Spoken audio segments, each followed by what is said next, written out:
All right. Good morning or evening or afternoon or something else. I don't know. This is Sakimoto. This is the VDL V Create Power Rankings for week one of, I think this is season six. So I've got a few others here with me to join in on this video. Say howdy or something. Hey, Hello, this is Beatista here. Goomy. So we've got Goomy, Beast, Hello. I, and Otto. Hey guys. And but well, we know him as Batista, but I think you're also known as Beastista, right? Yes. So either work, I think. But anyways, we're gonna hop in and talk about. We're gonna talk about all the matchups and what happened, and then we'll give you the top 24 ranking in the order. I think we're gonna go 24 up to the top team. Week one, if you were ranked low, oh well. You probably lost, and who cares? It's week one. It doesn't mean anything. And if you're ranked high, well, talk a bunch of trash because you deserve it.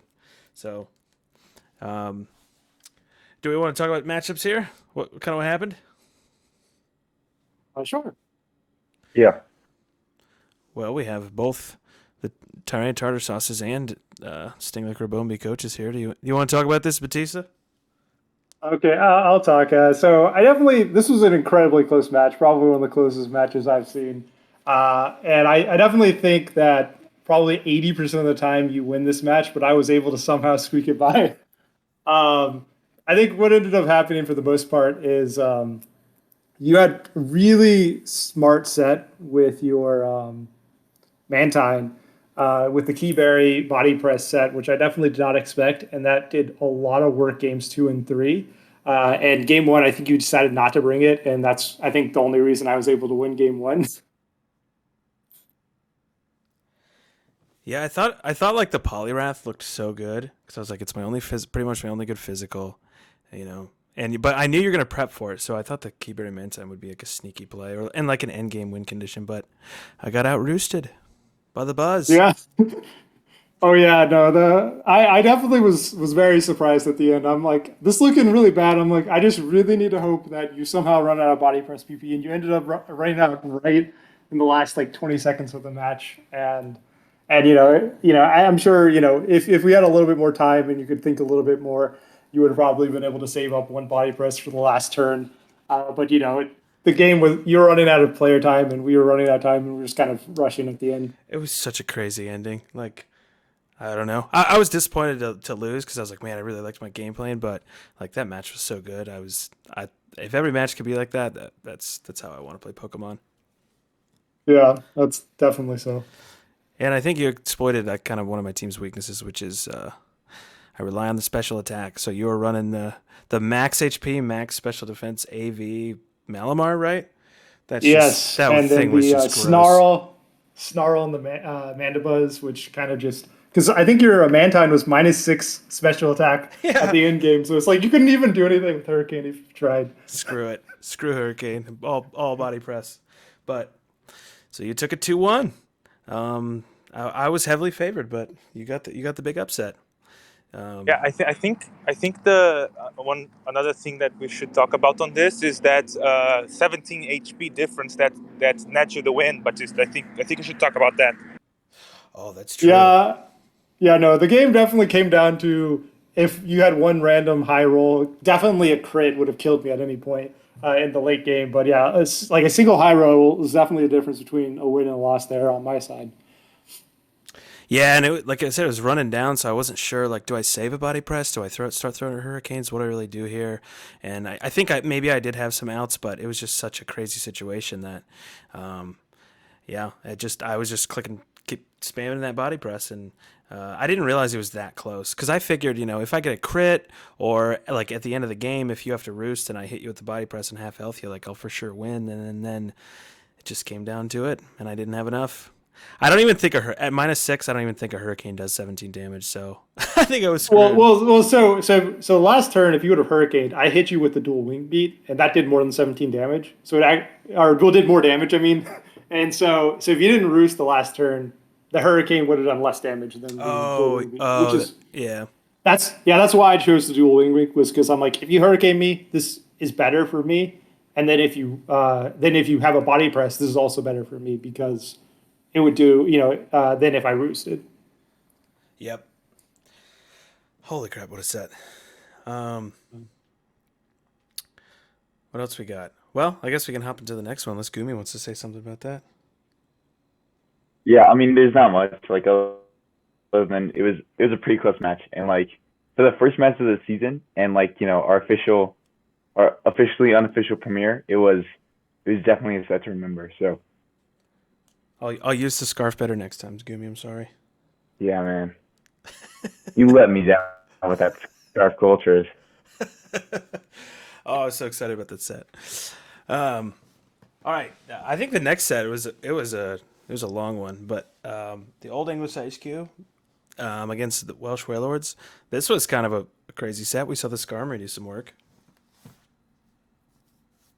Oh yeah, this was actually pretty interesting because I think like going into the match, everyone thought Matrix had the advantage just based on like player skill. Um, but after talking with Matrix and watching the match, like Gert's team is just so bulky, and he had things like that Misty Seed Skarmory, right? Um, that he just put himself in a really good position to essentially just outbulk Matrix in every single way. So um, it was a pretty cool game, and not a and I didn't expect it to go 2-0 into Gert's favor, but he played really well.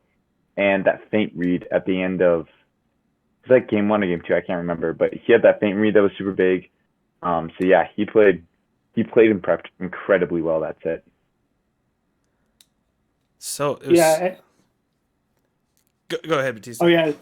Yeah. So one of the big things is like I think the Wellwords definitely kind of had a problem just with sheer damage output, and so they had a lot of bulky Pokemon that had okay damage, and I think that was like a reasonable game plan. But the problem was is that the SQs had a lot of recovery with the Moonlight on the Cresselia and the Roost on the Skarmory, and so they just couldn't do enough damage to overcome the recovery. And so I think it was, I don't know if there was a better option, but it definitely seemed like in team prep or, maybe their specific teams, it was a definitely seemed like a huge disadvantage in favor of the SQs.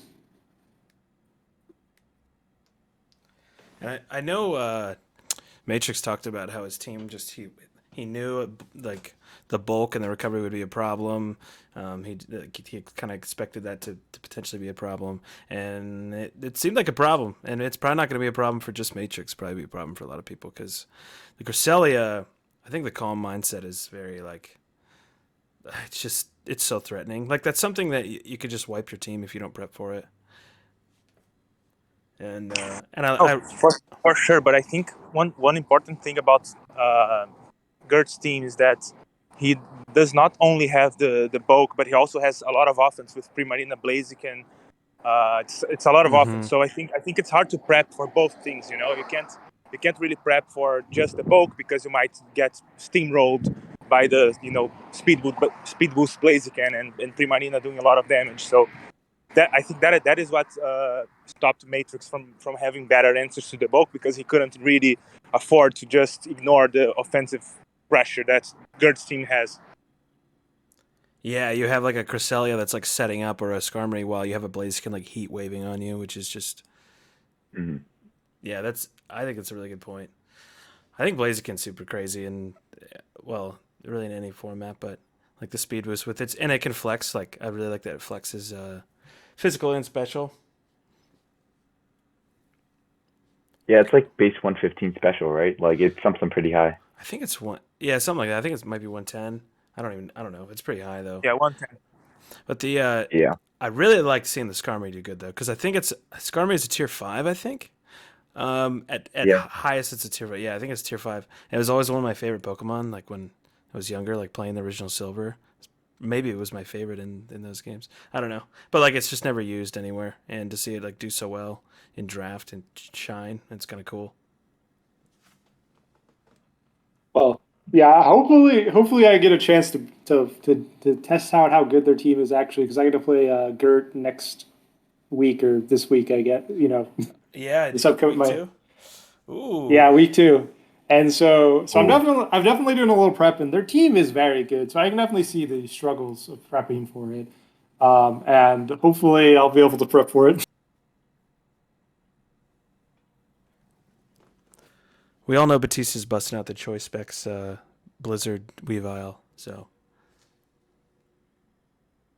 um, anyone want to talk about the next? Do we want to hop into the next match? Anything more to say about Ice Cubes versus Wailords? I think we can go to the next one. Okay, let's do it. Sableyes versus Drowsy Dragonzolds. I think the Sableyes are expected to win this one. Actually, I'm not sure. I don't check the predictions all the time. Yeah, they were totally favorite to win this one.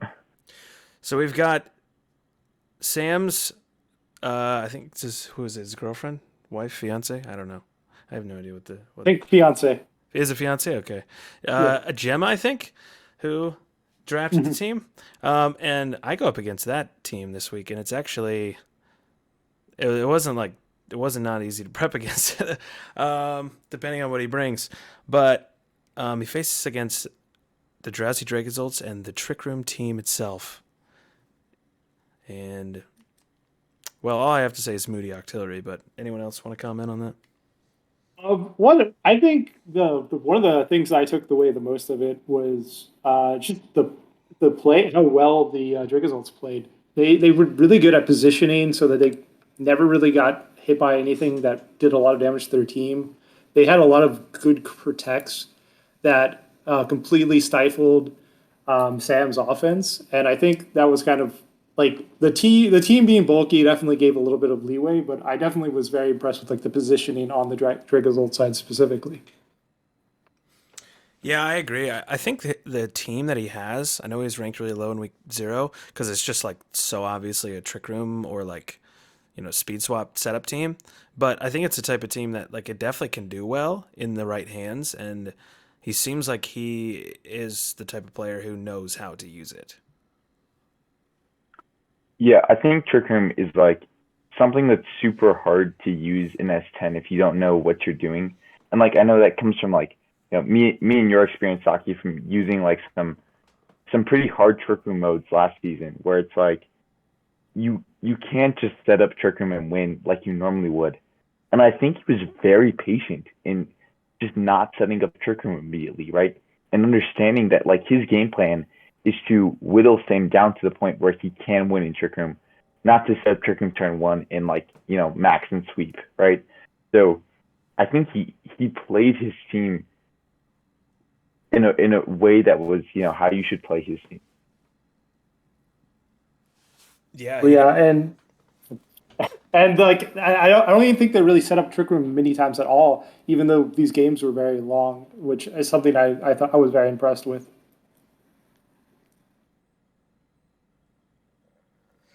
anything else about that set? Yeah, so Move. I talked to Masenko a little bit about his team, so I don't want to give too much away of strategies and things like that. But I think one lead that he has, and it's probably going to be very consistent throughout the entire season, is Amungus and Dusk Noir. Like, it's really hard to stop that because you in game 1 at least you don't know the set, so the Amungus can, in this format, the Amungus can be offensive and you can't ignore it. And if you ignore it and you don't have the goggles, you're going to be spored because Frisk is going to tell you where the spore is. So, where the goggles is. So I think it's a very difficult lead to deal with because at one point you probably can't one shot the Dust Noir, and if you ignore Amungus to try and double on sorry about that, on stopping the Trick Room, you're gonna get spored. So I think that lead is very, very good. I agree, and he also has. I know he mentioned his team reveal video, but he's got like more than a few Trick Room setters, and he has Dust Noir with the Frisk, which is insane and avoids Fake Out. And then he's got Aromatisse, which can avoid Taunt. I don't know if I don't think its ability works with Imprison, does it? Aroma. No, it's not. Okay, so I mean, but even then, like if you're just obsessing over the Trick Room setter, then you got Namungas who can just spore you because of the Frisk, and like that is actually an insane lead, and he's got like a lot of tools. you can't just prep for like one trick room setup type of deal with this guy. Yeah, I definitely think like in just looking at his team, you think it's weak, but like he showed the capacity that this team can go, and it was of course this was a pretty big upset since Sam was our finalist last season, right? Like no one expected a team that was ranked 24 in me and Dan's PRs to beat the number 2 from last season. So really good win on his part. Agreed. And I guess we'll move on to the next matchup between these two low-tier players. Some of the worst in any league. The Trixie Tricos, which by the way, Trico's my favorite Pokemon, and so when I saw that logo, I was like, dude, I want that logo. Trixie Tricos beat the Alexandria Arcanines 2-1. This was like Clash of the Titans type of match. Like, I know the Arcanines are a new player to this league, but like I've talked with him about prepping in like a different sort of like a league, and I know he's a good player. I've heard he's a very, very good player. And then obviously we know Otto's a very good player, 2-time champ. So this was like a big, big week 1 battle, and it was a really good set. Do you want to talk about this, Otto, or? Yeah, I can do it. I'm on a quieter streak now, so it should be better.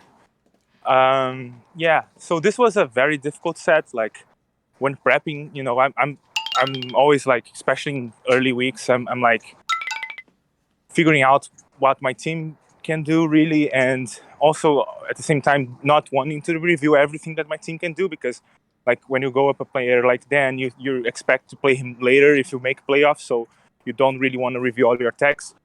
So it was a little bit hard to prep for his team, because his team is like I talked about this on my team builder video, but basically all Pokemon that he has, he can bring to any match, and they can do well. So it was a little difficult to figure it out. And then I think what happened was I prepped really hard for Rillaboom. I had really good techs that could basically nullify Rillaboom, and with that I think I was able to out prep then, but I don't think it would work on a best of 5 set, for example, because I would run out of techs.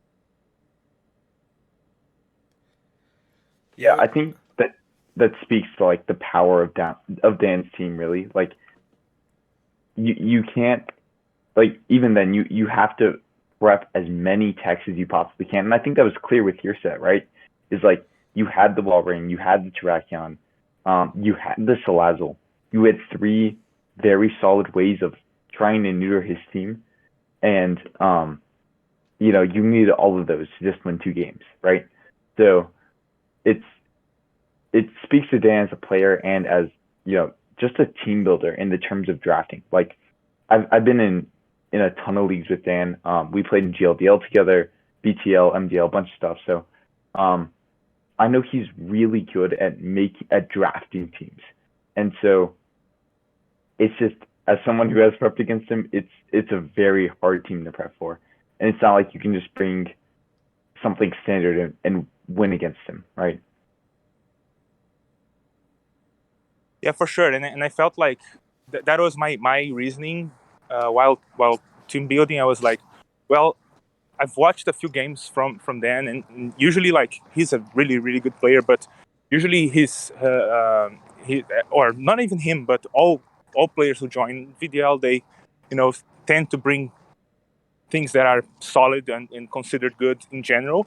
But in VDL, I think the what is cool about this league is that people are always trying to figure out new ideas and new techs. So I think I went for it. I went for like trying to surprise him with a crazy thing, like bringing my tier 5 to try and beat a Rillaboom, like, which is arguably one of the best Pokemon available in the game. And basically, I think he overlooked Walrein when he was prepping, because he didn't figure out that Walrein had Body Press and Ice Beam, which could hit 8 of his 11 mons for super effective damage. So I think that was the thing that caught him off guard, like one tier 5 that he probably overlooked, that could do a lot against his team, especially after getting stockpiles up and with ice body and terrain recovery became something really hard for him to deal with in game one. And then in game two, he played really well and managed to take the win. But there was a moment where maybe I could have brought it back with the Warring when it was set up. If it didn't get the Fishes Ran crit on my Warring, maybe I could have at least made the game a lot longer. But he played really well that game, and he took the win. And then game three, I think he was just outled, and then it was really, really difficult for him. Yeah, I think like the Walreen, like having Rillaboom go against Walreen, you're thinking like, okay, Ice Beam's great, but he can just grassy glide me to death. Yeah. And like, so it's really hard to deal with. And even if you have like a bulky set, he can, two-shot you. But so it was very tricky to probably like play around that and to play off of his expectations so you could get the Walreen set up, so you could get the Walreen going. That's not easy to do. And I think there's something that's crazy about Dan's team is like, you look at that team, and I know everybody's trying to be crazy techs and win games, and a lot of them pay off. I feel like a lot of the players in this league, we're not just throwing out weirdo techs for no reason. Like, we have an idea behind it, and we're trying to win. But Dan's team, like, even if he doesn't make any like crazy techs, his team is just strong. Like, he can just throw out his ice mode and just blast, and Rillaboom just blasts. And I don't know. I feel like a Scavalier and Trick was pretty good, and I don't know. Yeah, and Heatran, and then the Heatrans, isn't hit as hard by earthquakes because of the grassy terrain, and I don't know. He's just got a team that like he doesn't really need to play. They had to bring crazy techs to win, so but once like if he does, that's just going to make his team even more threatening. And I know he's the type of player who can do that, so it's just scary as hell to face his team.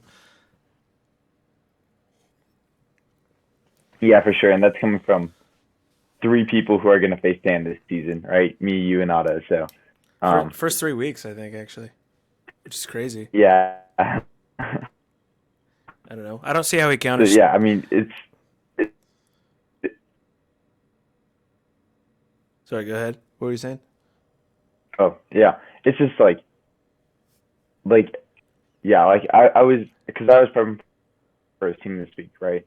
And it was crazy to me just how individually how strong some of his mons are. Like, Rillaboom is just something you can bring to every single match, right? And so it's like, even in like this top tier league, Dan seems to be prepping himself pretty well, even though he lost this week. Yeah. I think we lost you, Goomy. Or maybe just at the end there. Oh, you did. Well, I mean, just at the end. Okay. So, okay. Yeah. Well, yeah. I was just saying he's looking pretty good for even for a newcomer. So. I would agree, but I mean, I don't know how he's going to counter my choice specs Fungus, but we'll see. There is no counter. There's no counter because it's never been brought. Our next match, Beantown Binacles versus Somerville Scraggies. Beantown Binacles pick up the 2-1. Binacles, is that Theo? The realist Theo? Yeah. Is that his name? Mm-hmm. Anyone want to hop into this one? I can't even remember what happened in this one. So I think the big thing that I took away from the match is that the AV Laurantis that was brought by the Binacles was really good into the team composition of the Scraggies. It did incredible work into the NDD Slowking, both of them. It kind of crushed both of them. And then it also did really well into their sand mode of Gigalith and Stoutland because neither of them actually did great damage. And then it had Giga Drain, and it also had Leaf Storm to increase its special attack with Contrary. And so Gigalith versus the Laurantis was literally gaining health instead of losing health in that matchup. And so the Laurantis was kind of the big thing, in my opinion, that either was something that the Scraggies couldn't really deal with in general, or they did not prepare well enough around AV Laurentis. Is what I took from it. Was it game one or Yeah, it game? was Which game did he win in the end with Laurentis, like just barely against the Gigalith? that was game. Oh, that was game 3. Oh, Yeah. that could not have been closer. Like that was insane. Oh yeah, it was Yeah. one of those that I think if they would have rock slide, it would have gotten the KO. But I don't think they decided they didn't want to risk the chance of missing a rock slide, and so they said, okay, superhero power probably gets there, and it just barely missed the KO. I think with the sand, it went down to literally 1 HP. Yeah, and then he could just Yeah, it was yeah. that game 3 was hard because it's like even in that 3v1 versus Laurentis, Tyler had to make a bunch of good moves to win. And there was a superpower. I think it would follow me with, but like those 2 mistakes lost him a game in the 3v1, right? And they weren't even like major mistakes.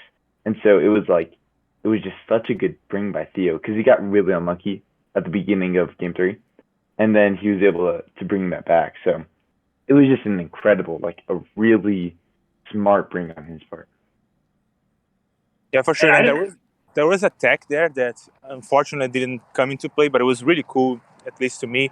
There was Eerie Impulse Coco with the contrary Laurentis.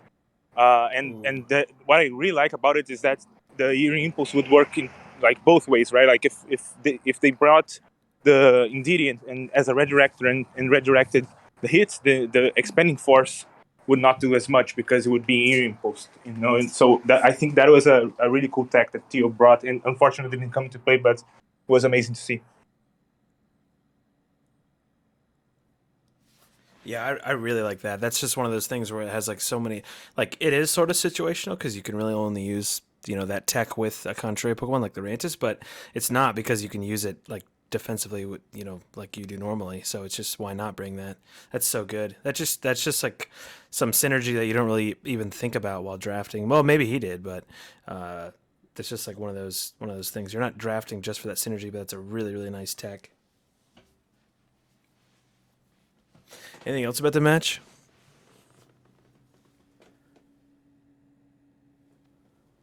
It was a big win. I think that's all I got. It was just a really close match in the end. Like I said, I think it came down to 1 HP in the final the final game. Yeah, that's great. That's like freaking closer to an hour match. It was wild to watch. All right, well, next match, Goomy and the Rolled Gold Pretzels. They salted on the Massachusetts Manitans. What a bad day. What's that? Yeah, so oh yeah, pretzels is such a bad name. But they're tasty.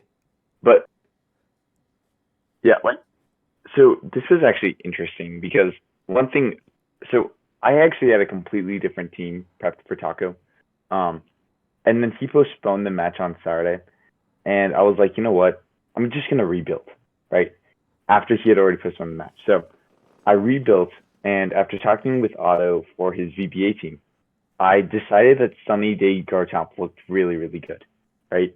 And this it wasn't an easy matchup. Like I don't think his team is insane, but it was just if he positioned correctly, Celesteela could beat me every single day of the week, right?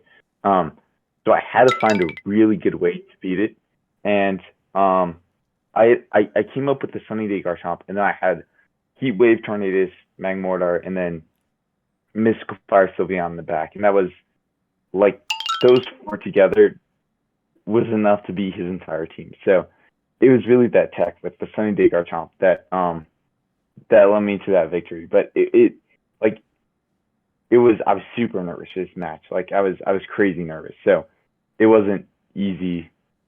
It wasn't easy at all, honestly. It did look really tricky, but I'm gonna be honest.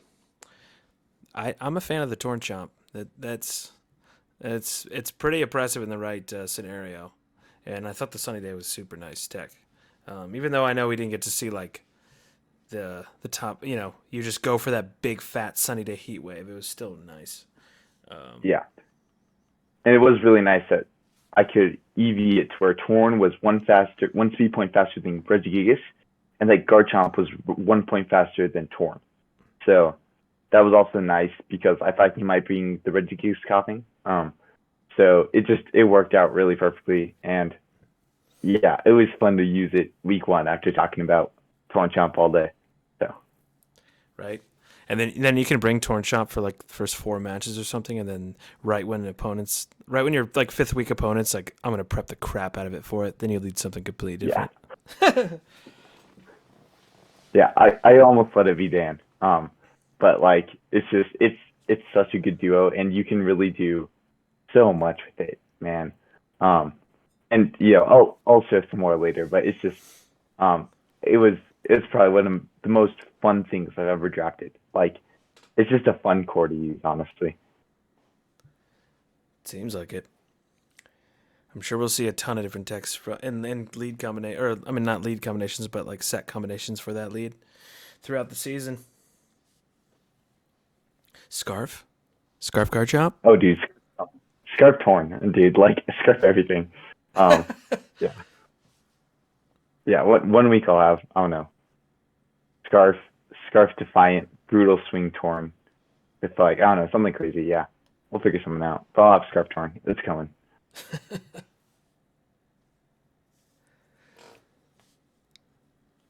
What does anyone else think? Eh? Anything else about Goomy's match? I thought the match. I don't know if you guys can hear me now. I'm on the computer. Yep. But cool. Yeah. I thought the match was again like really well played. I'm a little biased, but I really like the sunny day Garchomp, which is something that people never think about, and because it's so fast, it can pull it off.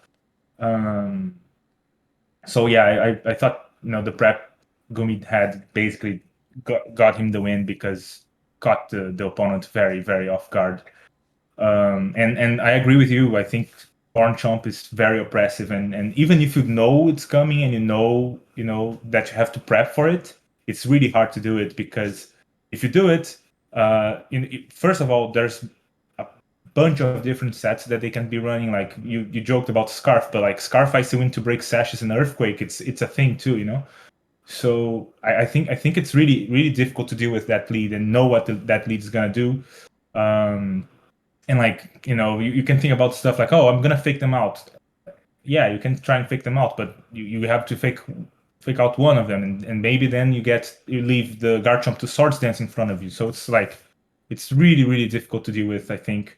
And that's why I think, I mean, I'm not gonna spoil the power rankings that are coming, but that's why I think Gummy's team is so strong, because that one mode is really, really difficult to deal with, and on top of that, he has all the other mons that are also really good and can cover whatever weakness people find in Torn Chomp. So I think it's going to be a difficult team to beat.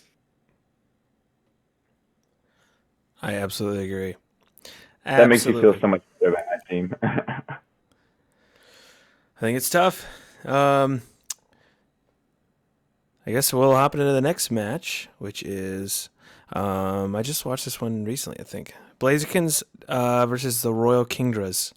If I recall correctly, the Blazikins took this one 2-1, and I forget what their loss was like. I think they tried to make like a hard, like they kind of made a risky switch or something into the Buzzwole, but like the Kingdras just kept. I thought the Blazikins played it pretty well because they realized what mistakes they made, and then game 3 they just kind of dominated.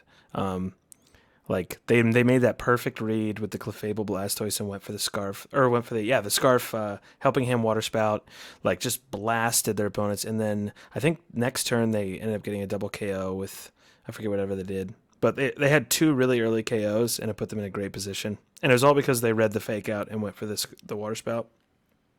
I was going to say, I think one of the big downsides that ended up being the case was the decision, like for the Kingdras to continuously bring Pelipper, because the rain ended up hurting them more than it helped them, I believe, in the game 2 and 3, the games that the Blazekins ended up winning. Yeah, I was going to mention that too. I thought that rain would kind of enabled the Blastoise because like Blastoise, I mean, Water Spout's a strong move, but Blastoise it doesn't have the highest special attack stat. It's like less than 90, I think, and so. But they let it. I think they had the same lead every game. Maybe they just thought that lead was just really, really going to be really consistent in that matchup, or that's the only lead they prepped. But yeah, I think the Blazekins did a really good job of taking advantage of it, and then and then the Buzzwole. I think the Blazekins had Buzzwole last season. I like Buzzwole. I think is so cool, and I've never wanted to draft that mon just because I feel like it's kind of hard to use having that like really low special defense stat and like double flying weakness, but he's can seem to use it really well. Anything else on that match?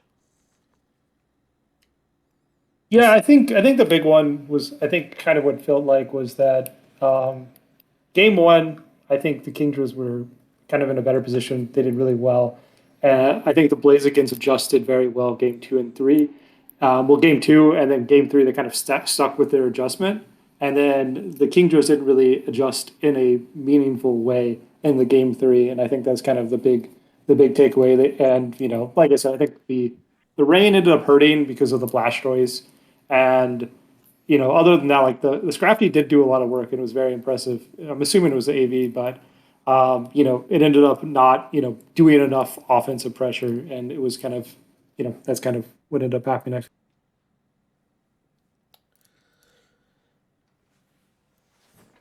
I agree. They didn't have enough. And the Blazekins, it was well played, honestly. Anything else in that match?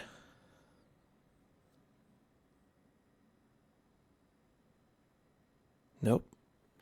All right, I guess we move on to the next one. So next match was the Pogging Porygons. They beat the Norwegian Domanitans, who the Norwegian Domanitans are just one of the best players in the league throughout the history of the VDL.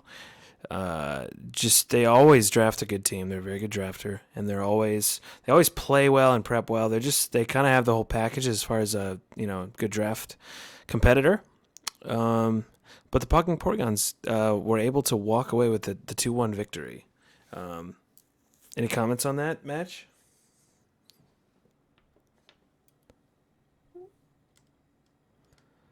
Yeah, this was this was definitely an upset to see the Porygons take a win. What was interesting though is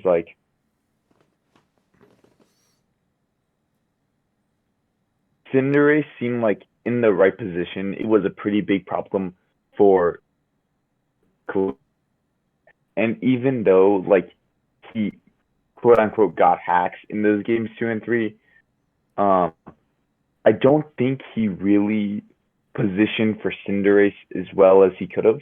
And the Porygons did a really good job of making sure that, especially in game 3 when they got the Crown Tornadus, they're like, hey, this is free damage. I'm just going to go for it on the Tornadus, right? And Colopsia didn't really respect the Cinderace in that aspect as much as I think he could have. And you know what? While I still think he could have won that game 3, it was just he let Cinderace go rampage, and then it won the game. So yeah, one other thing I was kind of impressed with on the Porygon side was I think that the Shell Smash Poltergeist was very impressive, and the second and third game. Mainly the big one was in the second game where I think it kind of just ran away with the game. And then the other thing was there was a lot of situations in which Colopsia kind of expected them to switch out of Tapu Bulu in front of a Pokemon that was known information out of poison coverage, and they were really bold at just keeping it in, even though it was an easy one-hit KO from the Tornadus, and so it was definitely one of those things where the Darmanicans could have kind of kicked Sludge Bomb and gotten an easy KO if they would have assumed, or if they did, if it wasn't kind of an obvious protector, an obvious switch out, because it was a clean one shot. Yeah, I don't know. Like and with those like super super risky hard reads, you don't know. Like, are they making like a super hard read here, or are they just sort of making a mistake? Like that's how hard of a read it was. But it seems like the Pogging Portagons know what they're doing. They got a win over the Norwegian Domanitans. So um, Yeah, there was. I agree with you guys. There was a very impressive showing from Polygons, and like I'm playing in UGA in the same division as him, and he's a very offensive player, and plays really well. Like I've played with against him in a showdown league before, and I believe he had Cinderace on that league too. And I think he mentioned like this is like the fifth time that he drafts Cinderace, so we're probably talking about the best Cinderace player in the world. So no wonder he did so well with it. well, congrats to the Portagons for pulling off the upset, getting the 2-1 win. They're 1-0 on the season. Um, our next matchup was Rebellion versus is it the Shenandoah Sun Warriors? Yeah, I think that's how you pronounce it. Um, yeah, Rebellion takes a 2-0 over the Sun Warriors. They did not have an answer for the Blissey. And Rebellion, I feel like his team is so different this year. I never know what to expect from Rebellion, ever. Last season, it was let's get Legendary Birds, Doug Trio, like a bunch of offense, Tangela, and then like a bunch of choice items. I'm pretty sure there's one game last season where Rebellion brought Assault Vest Kangaskhan and then 3 Pokemon in the back, all with choice items. I'm pretty positive that was one game last season. And this season, he's got a bunch of crazy tech he wants to try, and he wants to try to use weird mons like the Blissey for the special defense wall endgame type of stuff. And I think he used the Grookey well, and he used the Blissey really well. I don't think the Sun Warriors really had an answer for it. I mean, they had Sock, but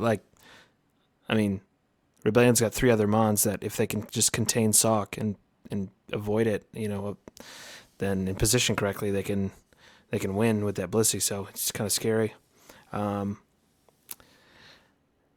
And what else have? Yeah, I wanna talk about this game because I was a little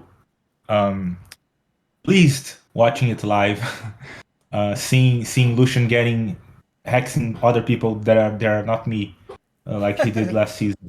So that was very satisfying, and it was cool because it was a live stream, so I was watching it and really laughing out loud when things like freeze happening and Yeah. paras and things like that.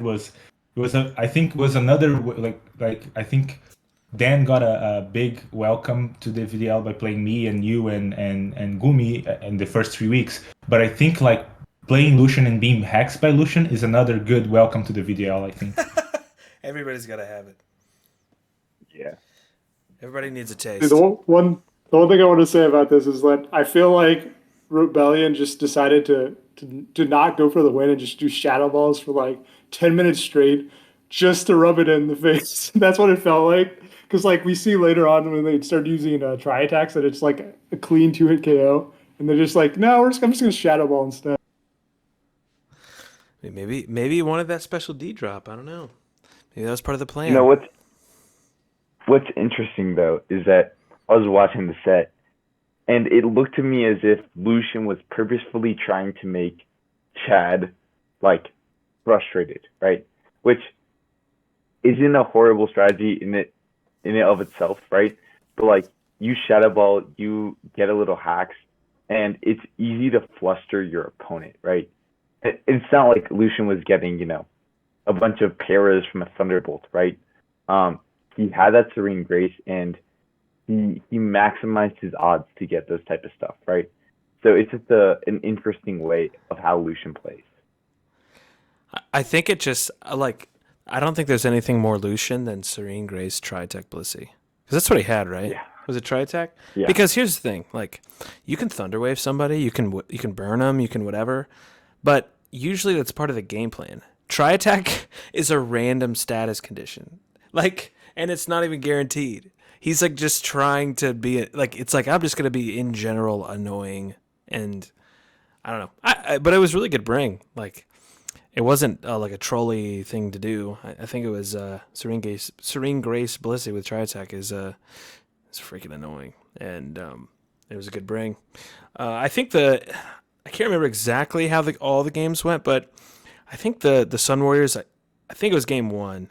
Maybe it was game two. I think it was game one, but it seems like they just gave up the game by like turn one.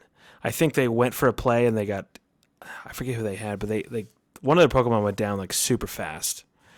Yeah, it was a Flare Blitz onto the Tapu Lele, killed it on turn one, I believe. Yeah, and it was Life Orb Arcanine just blew it up, which Yeah. I mean, Life Orb sucks because like you can calc some things and you're like, oh, I'm living that. Oh, well now I got to calc Life Orb. Oh, well there's no way I can live that then. Okay, scratch that. Like, I don't know. But I thought it was a good bring. I don't know if Lucian recognized that the Flare Blitz would be super well into his team, but the Arcanine was very strong.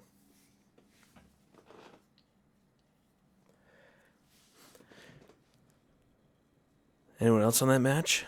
Any other comments? Nah? Okay. Rebellion gets a 2-0. We'll see what else he can come up with in later weeks. And the Sun Warriors, I know they have a good team, but you know they're going to bounce back after that week one loss. I know they're going to try to. This next game I really liked. It was the Georgia Gurchins versus the MK Mimikyus. I think this is the one where I think the Gurchins just put their like YouTube video as just Zapdos good, and I like that. So I thought I was a fan, and Zapdos did work. I feel like I don't even know what was their loss from. I don't remember this set as well. Yeah, there was a little bit of Hack's game too. That kind of led to the Gurchins losing that. But like overall, they played incredibly well. Zapdos was such a good bring against the Mimikyu's team. I don't think the Mimikyu's had a ton of prep for it, and so they got kind of demolished, especially in that game one and game three. So yeah, it was a good fun match. But Zam's a really strong player. He was in VDL season 2, where I think he was top 14 fed there. So he's a super good player, and he was able to take the win. Yeah, on the Mimikyu side, the one thing that kind of stuck out to me is I feel like, they kept on bringing the Hitmontop, and I felt like the Hitmontop was consistently unimpressive in all three of the matches.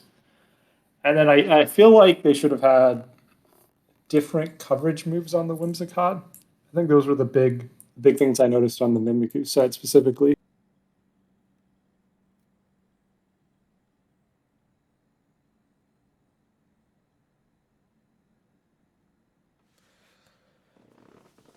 Yeah, the Whimsicott didn't have Moonblast; it had the Energy Ball. If I'm not mistaken, and that was hard because he couldn't hit the Zapdos there. Yeah, exactly. Yeah. And also couldn't hit the Mawile either. Zapdos is a mon that like I undervalue in season 10 or like series 10 or whatever. I like always think it's good. It's so much better of a Dynamax mon because it has Airstream, but it's really good. It's actually really really good in series 10 still. Like I don't know. And they can flex support. I don't know. I think it's a really good mon, and I think the Gurchins use it well. Yeah, it's definitely not something to be overlooked. Like it's still got base 110 Hurricanes, right? Like it's still insane. Yeah, and it has access to Roost, and it has access to Charge, which are moves that can make it even bulkier and harder to kill. So I think yes, it's not like you can't 100% rely on Hurricanes unless you have rain yourself, but for sure it's a very dangerous mon to go up against because of that. Like you can waste a turn hurting it, and then all of a sudden it roosts back up, and basically you waste an attack and get killed by the partner. And if like you're like a special attacking team like I am, like how much Eerie Impulse and Roost on a Zapdos, that's a nightmare. Like that's sure. And it gets Heat Wave, so I mean, I don't know. It has a good typing. I don't know. We love Zapdos. Zapdos is good. But congrats to the Gurchins for the 2-1 victory. All Our next match, the Los Angeles Infernapes, they go down 0-2 to the South. Is it South Croydon Soars? Is that what it is? Is this the one with the Scarf and Didi? Yeah, it was Scarf and Didi, Unburdened, Leipard was the lead both games from the SARS. And, I think that's, not, I'd say it was a fairly standard, like, kind of lead idea from the SARS, and it just seemed to cause a lot of difficulty on the Infernapes. And so definitely, and I think that's pretty much kind of what led to the win on both games was just that lead. And it's actually looking at the Infernapes team. Like they have Dragapult, they have Trevenant. I think they have other Pokemon that are weak to Dark, and I don't know. That lead just seems offensively like really good. They don't have many resists, right? Like for an expanding force. I don't think so. Yeah, because their one like steel is fighting, so it's Cobalion. Yeah. Yeah. So it was good recognition by Soares, but Infernape just didn't prep for that, which bit of a mistake in my opinion, but like yeah, it just demolished them.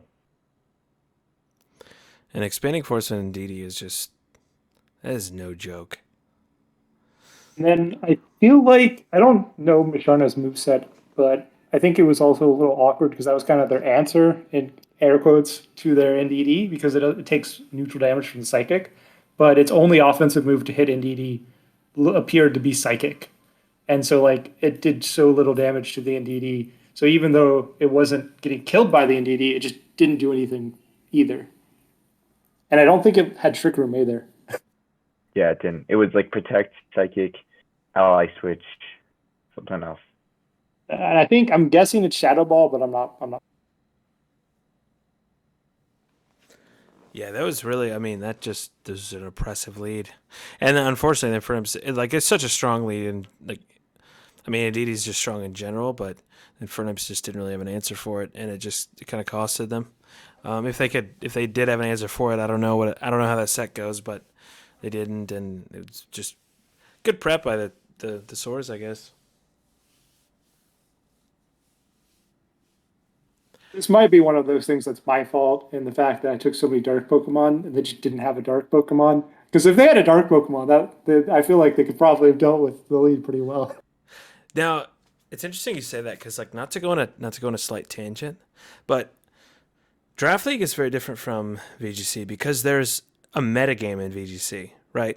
Like certain Pokemon are good because they do well against the top Pokemon, and that happens. But in Draft League, that doesn't occur. Like you can use, flying Pokemon because Aleki's not on every team. It's less of like a metagame, but the fact that you're taking a bunch of dark types, it creates like a small metagame where, okay, well, there's not as many dark types in the game, so psychic Pokemon and like, ghost Pokemon are actually like slightly stronger, maybe. It's interesting that way, but maybe it's, I don't know. Oh, that I 100% agree. Like, and this happened in the previous two seasons too. Like when Beatista got all the bugs. Like, of course, like bugs are not that as important as dark types. I feel like, but it was still like it was bad for my draft because like I had a whole plan about no one's gonna get a Selgar, so I would leave that to the last round and start drafting other stuff early. But then when I saw Beatista going for all the bugs, I was like, well, I need to get a Selgar now. So I 100% agree with the metagame situation that a monotype team generates. And also terrains, right? Like terrains is the same thing. Like it generates a meta. Like when you start seeing every team getting a terrain, you have to get a terrain counter yourself. Otherwise, terrains are very, very powerful in this format. I absolutely agree. Yeah, I think the interesting thing about drafts is that the metagame is completely based on what your opponents are drafting, right? And like Otto has a good point. In our division, we have 3 different terrain teams, right? And so we each have things that we drafted for the purpose of, okay, this beats this terrain mon, or this looks really good against this guy. So yeah, like it's it's definitely crazy because yeah, when Beatista took all the dark types, he didn't have an answer for that psychic. So It's true. You know, the Infernapes, they can just blame it. That's what I would do. Blame it all on Batista. yeah, that works. That's the reason I got Moltres Galaris. So, like, I would not have gotten it that early, probably. Yeah, I really wanted it. I'm very sad I don't have it, but I don't know. Mandibus did a lot of work for me, so maybe it was a blessing in disguise. Yeah, yeah. Isn't that the irony? I took the Moltres and because I knew you'd steal it, and then you have to take the Mandibuzz, and then you beat me with the Mandibuzz. So you're like, ha! I didn't need the Moltres. Yeah, we'll see at the end of the season if it ends up working out or if I get punished for getting Mandibus over Moltres. Dude, I love Mandibuzz. Last game of this week was the Suffolk Suicune and the Bolton Bashers. Goomer and I talk, about prep a lot. Not as much as we used to, but we run ideas by each other and stuff like that because we talk a lot in general. I thought he had a pretty solid game plan against the Suicune, and it worked pretty well.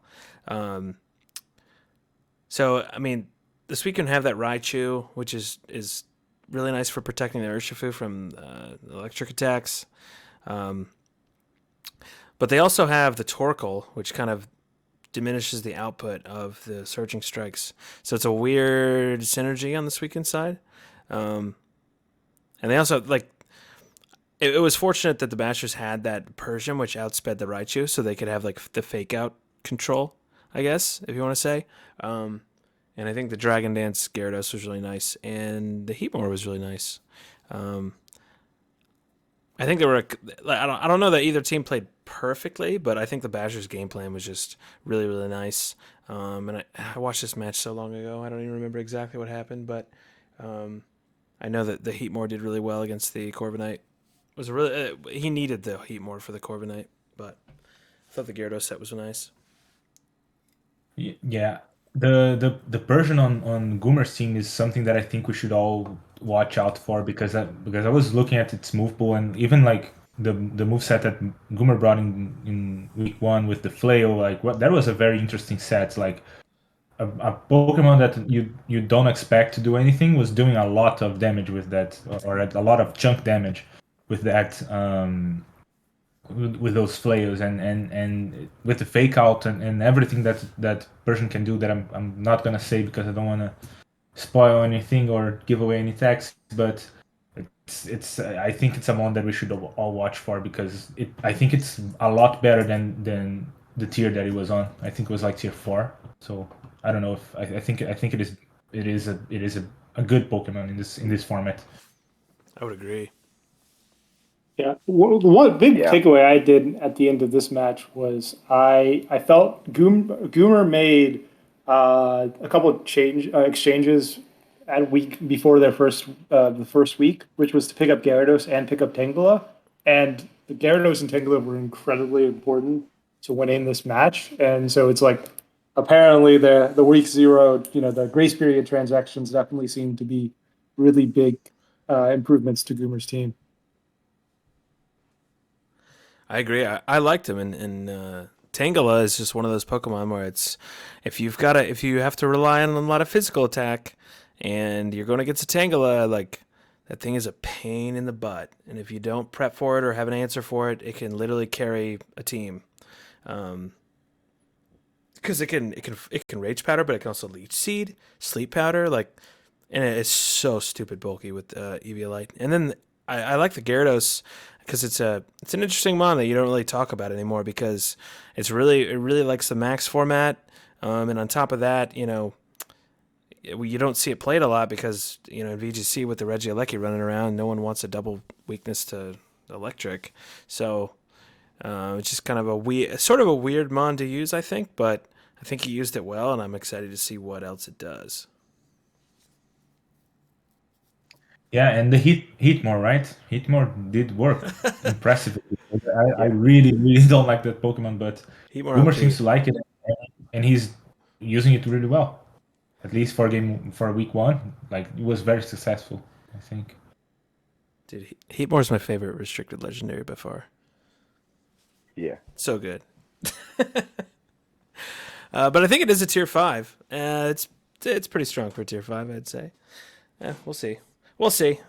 All right, well, that's all the matches this week. So I guess we'll have to just hop into the top 25 or 24.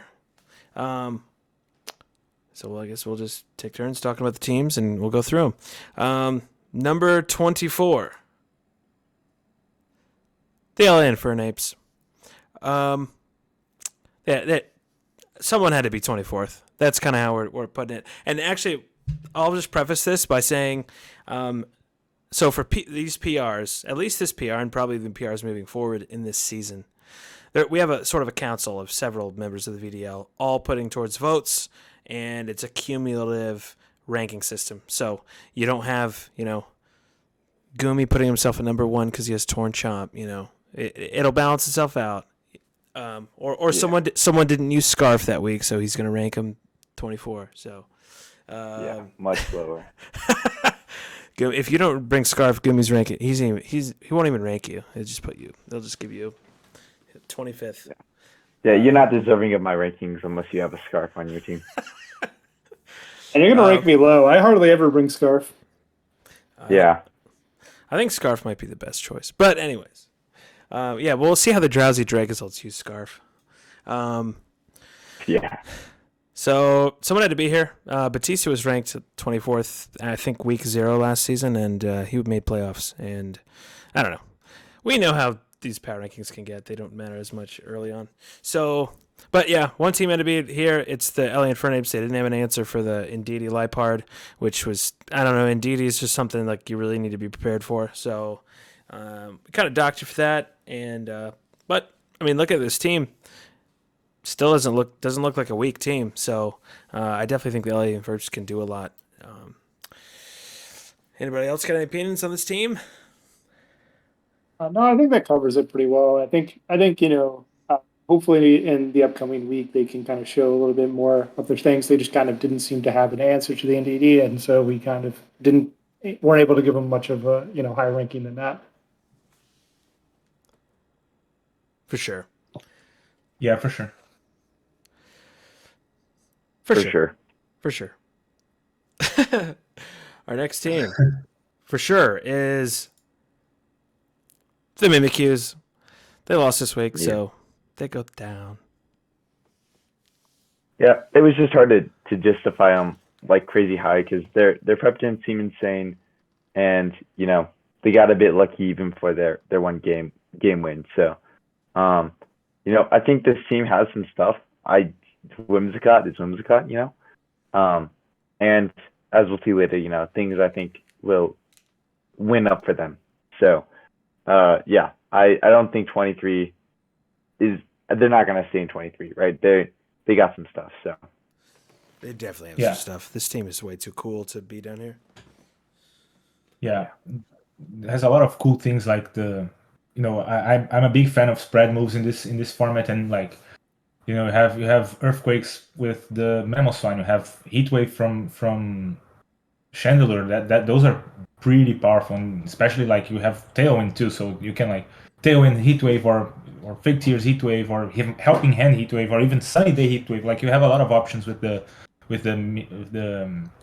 Whimsicott and Chandelure, and on top of that you have a lot of other solid options with beat up on Lucario and other stuff. I think this team is really, really good, and it's a little bit sad that it's on the 23rd spot at the moment, but I think they have everything they need to climb. Honestly, I'm rooting for them because Calistopod and Chandelure are just they're some of my favorite Pokemon, and I love Starmie too. And there's too many cool Pokemon on this team. But they had a bad loss, so they're down here.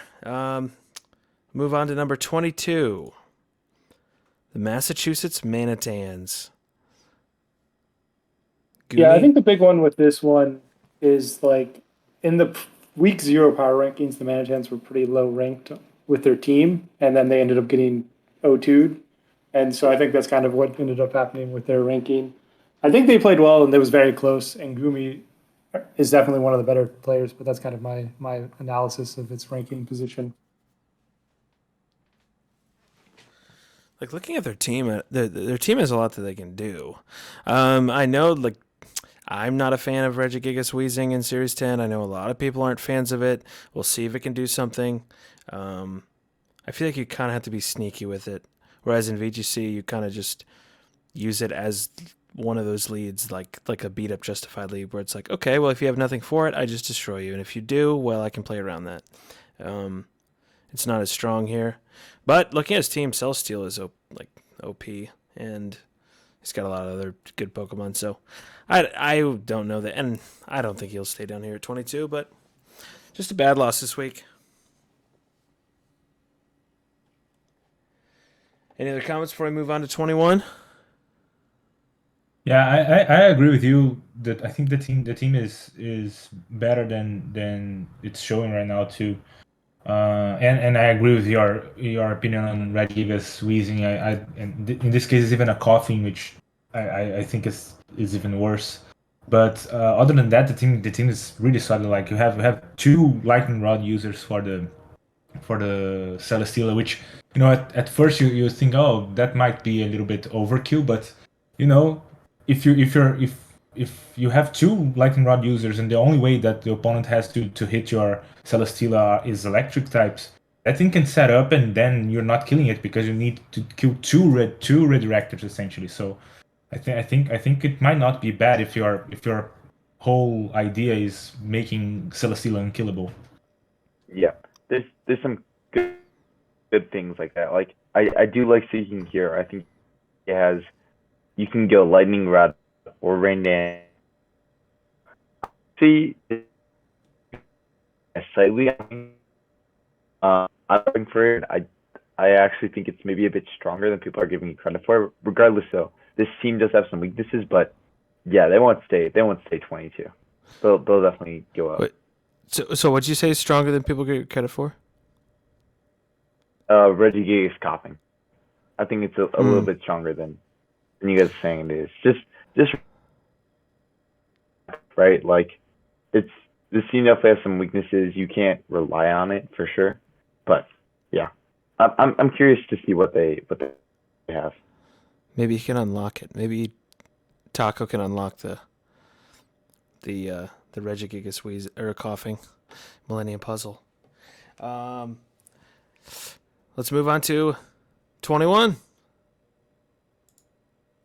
21 is the Sussex Sableyes, who I play this week, and his team is beautiful. I will say that his team is beautiful, and to be honest, there's actually a lot of stuff this team can do. I don't think this is like a complete horse meme team. Like this team actually has a lot of stuff it can do.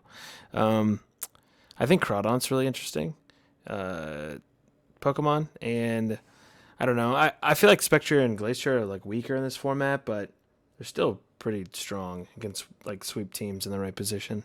But they had an 0-2 loss against the Dracozolt. Yeah, just the Dracozolt kind of just beat their butt, and we got to put them down here at 21.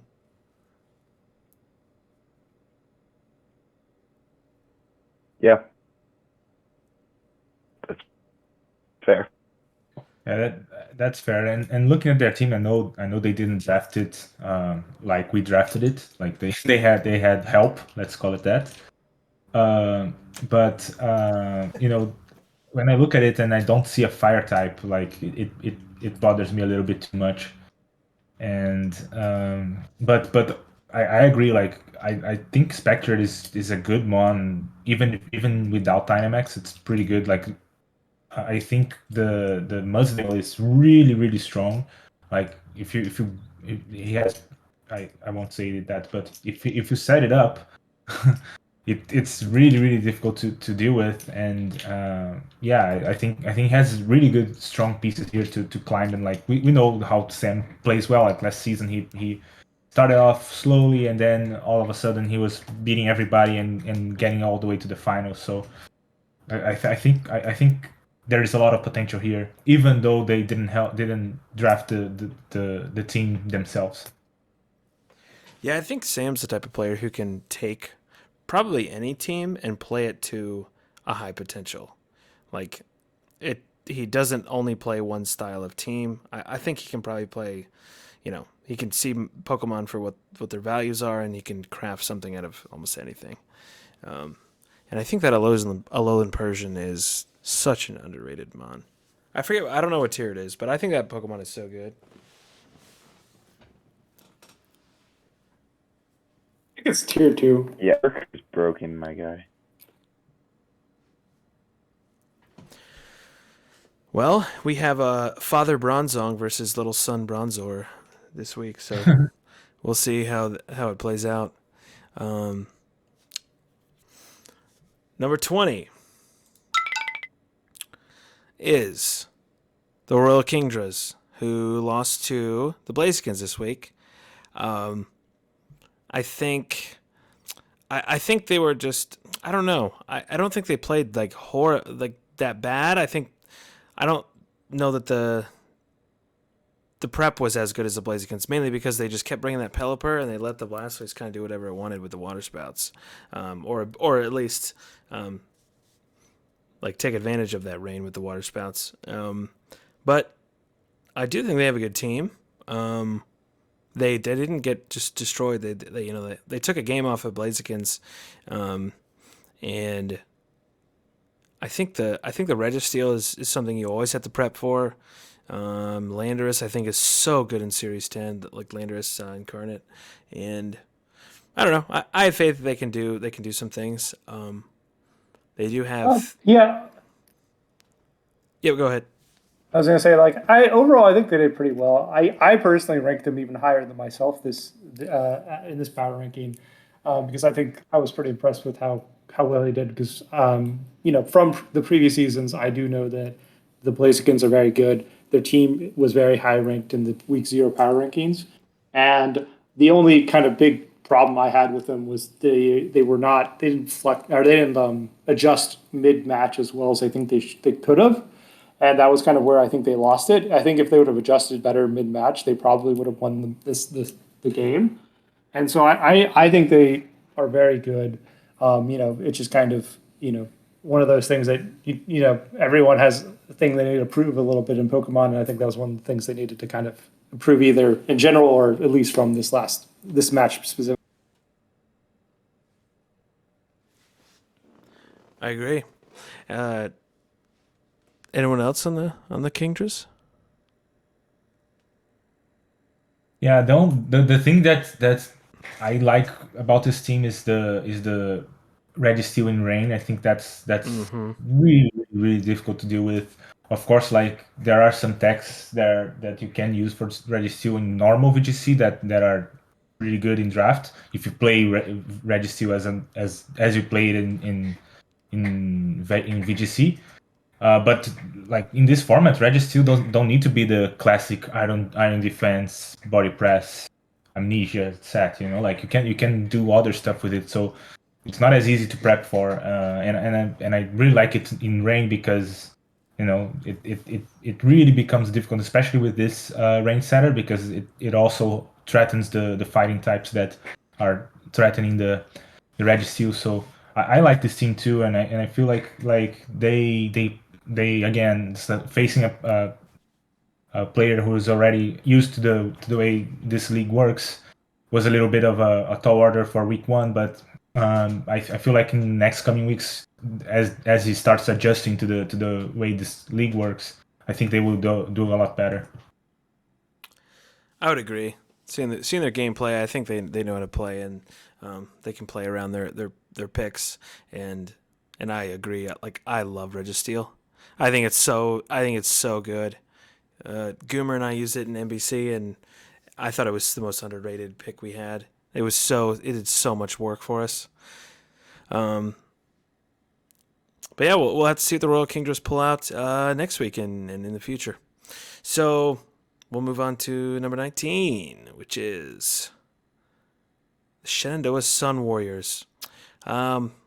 I feel like just another strong team that unfortunately they were at a loss, and their game plan they were just sort of out prepped by their opponent and picked up a loss. They got a nice VDL hazing with the Lucian hacks, but I think I don't want to discredit Lucian. I think you know they did outplay the Sun Warriors, but I think the Sun Warriors have a very strong team.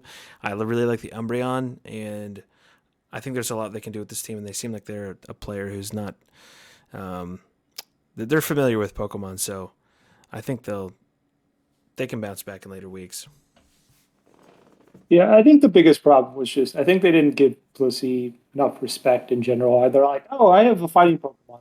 That's fine. I can deal with Blissey because I have Sock. And, obviously that's that's an idea, but it doesn't always perfectly fan out. And I think that's kind of just what ended up happening is they said, I have a fighting Pokemon, I can deal with Blissey, and then they couldn't deal with Blissey. Obviously I think hopefully they can turn around next week. But overall, I think they did well in the general sense. It was just kind of they didn't bring enough answers, or they didn't have enough answers to specifically that aspect of Rebellion's team. Yeah, I think the Blissey even took a close combat and survived, right? Like I might be confused. I think it did, here, yeah. I think it did. Yeah, I think like Chad is a really really good player. I'm playing with, in another league that he's playing in, and he's like beating everybody. He's like I think he only lost one game or one match so far. Like he's a really really solid player, and I feel like he himself doesn't think his team is the best it can be. He's looking for trades, and we were even talking the other day about some suggestions for his team. So like I know he's a really good player, and I'm pretty sure he's gonna do way better than that week one. So he's in 19 right now, but that's really temporary for sure. I'm just gonna say I think Emolga is the most underrated tier 5. In max format, I think it's the most underrated tier 5. In series in this format, it's still really good. Skunk Tank easily.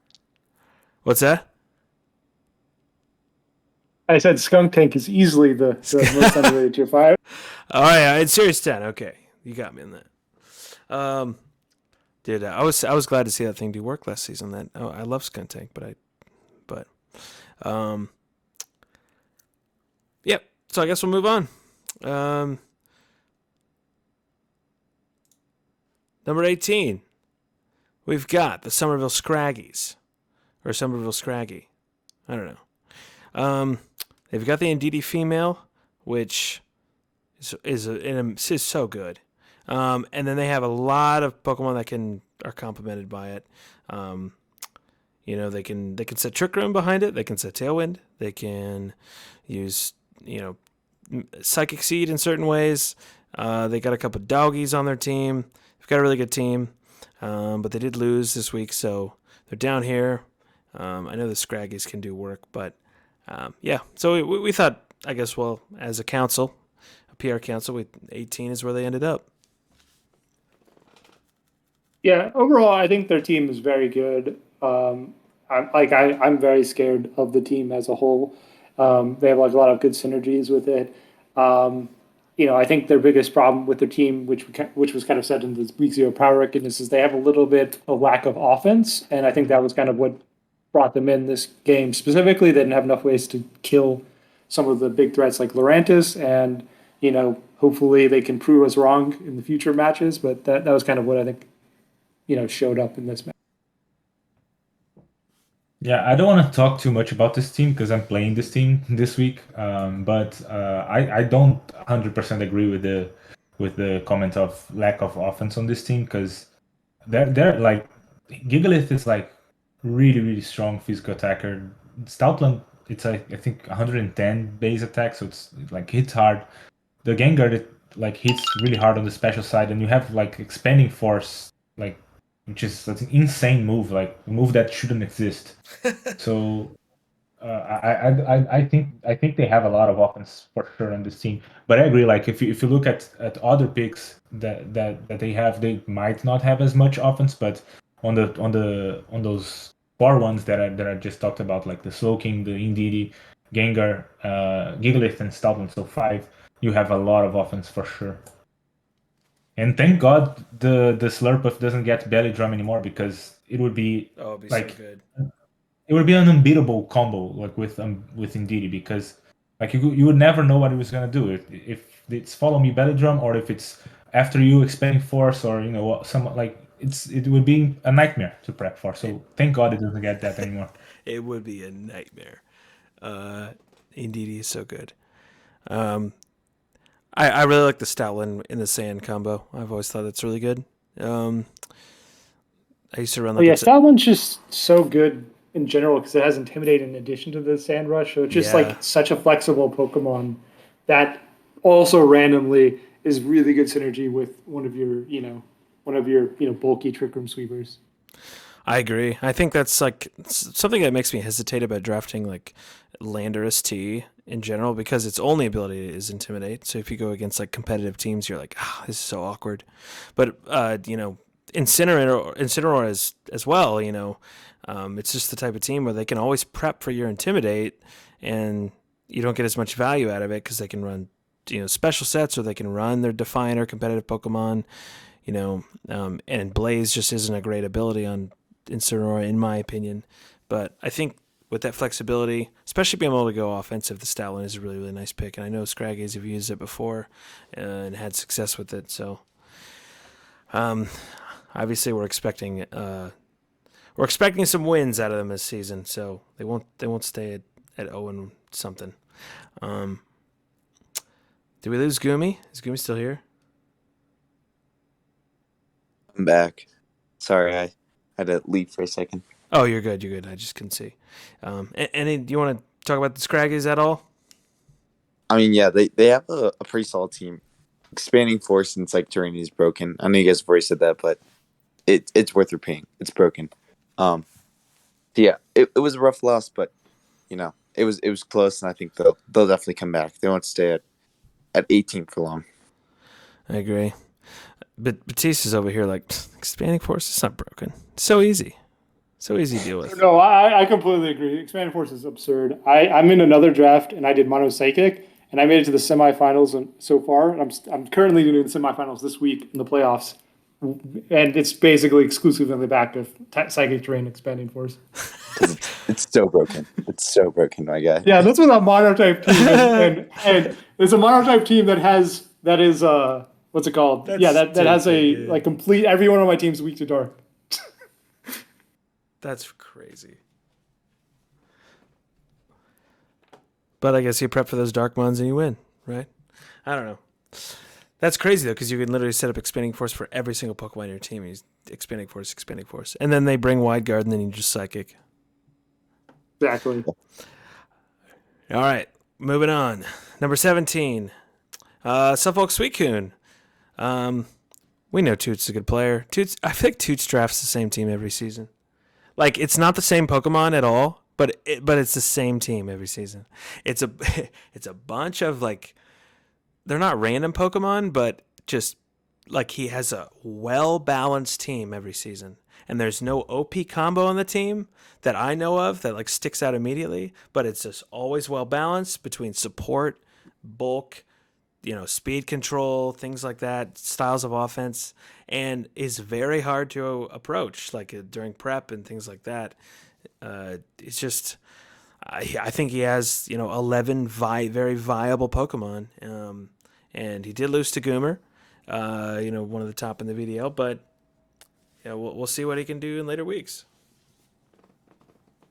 Yeah, I think that's the big thing with why the Suicunes, even though they went 0-2, which is compared to some of the other teams that are below them, is that I think the big one is they fought pretty well against the Bolton Bashers, who I think I personally think they're one of the top 5 teams in the league and are very formidable foe. Yeah, I really like this team too. Like the when you look at like Corviknight, Urshifu, and Raichu, like that's a really, really strong combination. Like a really, really strong core, because your Raichu is not protecting just one strong Pokemon. It's protecting really like two really good ones. So one defensive and one offensive. So I think it's a really good team. The thing I don't love too much about this team, and if guys who played VDL season 3, I think, will remember me saying this, but I really don't like when my high tier picks hurt each other in some way. So back then I had Venusaur and Tapu Lele, and I got rid of Tapu Lele because I couldn't stand the idea of some other team bringing Expanding Force and hurting my Venusaur. So I traded that away, and here we have the Torkoal with the Corviknight, which is one problem, and you have the Torkoal with the Urshifu, which is another problem for different reasons. But and that's something I don't love about this team. But other than that, I think the team is really good. Like the picks itself, like I love Torkoal. Like Torkoal is one of my favorite fire types for sure, and I really like Leafeon too. But on this team, I feel like they hurt more than they help. Yeah, I can totally agree. And it also sort of hurts like the double if it's going fluffy. So, and I think that's sort of an underrated Pokemon. But yeah, I think Toots will find ways to play around it. I still think he's a really strong team. And like I said, 11 really viable Pokemon. He's bound to bust out something sneaky. Like I know he has some sneaky plans somewhere that I just haven't discovered.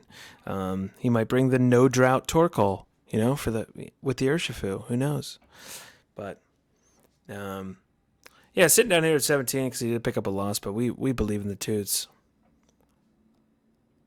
So moving on to 16. The Welsh Whalelords. They had a tough loss. They kind of just got out bulked. And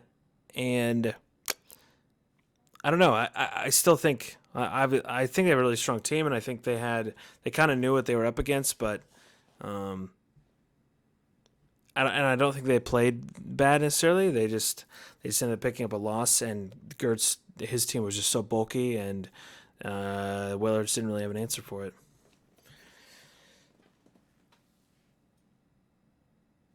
Yeah, that's basically it. Like, of course, you can set this for almost all the teams, but they're not going to stay in 16 for long, right? So they have a good team. I like it a lot. I think Crobat, Darm, Feeny, Sceptile, all solid mons. And I think they'll go up in ranks. They always do. So yeah, solid team, but rough loss. Yeah, I think the big one is that I think they had a very bad matchup against the team wise, but the reason why that doesn't like necessarily mean like the team's bad or that they should be ranked low or than they are is that fact that not many teams are like the SQs. They have a very unique team in the VDL, and so it's like yes, you might have a bad matchup against them, but that doesn't mean that you have a weakness on your team in general. Yeah, I totally agree. But like, and when you look at the team, like you can see what I was saying about the difficulty that was like building for Gert's team with this team. Because, for example, like he chose the Morpeko to counter the Skarmory there, but he could have chosen the Darmanitan, which would be insanely strong against it. But the problem was, when you have a Primarina and you have a Crocodile like intimidating you, and Primarina basically walling you for the most part and killing you with Hyper Voice, it's hard to like bet on Darmanitan. So I feel like you can see what Matrix went how things went wrong for him, like when he was choosing his Skarmory counter there.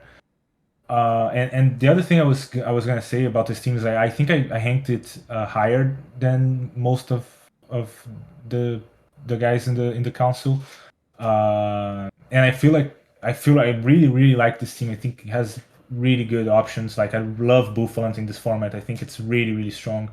I think Morpeko is not bad at all. Like he has a very unique move that can do that can set up and be very strong. He has three good fake out users. So I think this team is much better than 16. And yeah, it took a 2-0 loss, and that is bad. but he also went up against one of the top teams in my opinion. So I feel like he displayed a lot of skill in that match, and that's why I ranked him higher than this. But I can see the 2-0 loss really hurting his ranking there. Yeah, I think, and I think there was actually a moment in the game where he kind of made a read that the Skarmory would protect, and it didn't happen, and it kind of costed him one of the games. But I think Mienshao and Tapu Fini on a team is just kind of insane. I think they can synergize with a lot of other different Pokemon and kind of maybe carry a team. Both those Pokemon are so good, so I expect the West Warlords to be good moving on. Let's move on to number 15. We got Beatista or Beatista. I think this is the first team we've encountered that actually won this week, but it is ranked down here at 15. Well, Beatista, you want to talk about your team? So one of the reasons why I think it's ranked as low as this is because personally I ranked myself pretty low this week. Despite winning this week, I feel like how the game was played and how the matchup went, I felt like I should treat my win as a loss. Because like the power rankings, yes, the win versus loss is important. But I think because it's so early in the season, it should be more predictive of like how you feel like your team's gonna do in the general sense. And despite the fact that I won, like I said, I feel like I lose that game more than I win, or that match more than I win those matches. And so I wanted to kind of rate myself considering I lost a very close match to you, Saki. And so I ended up ranking myself pretty low, and I think it brought the score down to what it is, which I think is probably close to what it is, which is just outside of the top half. I think I'll continue. I think I'll do well. I think I have a good chance to make playoffs, but I think based on just this last week's match, that's kind of where I would rank myself. Yeah, that's fair. It can be hard at the beginning of the season because you have like a team that's not normal. I think that's pretty obvious, but with Mono Dark, it's a bit of a weird placement. So, after what happened with Saki, I see the 15. Like, it makes sense. I disagree a little, but it makes sense.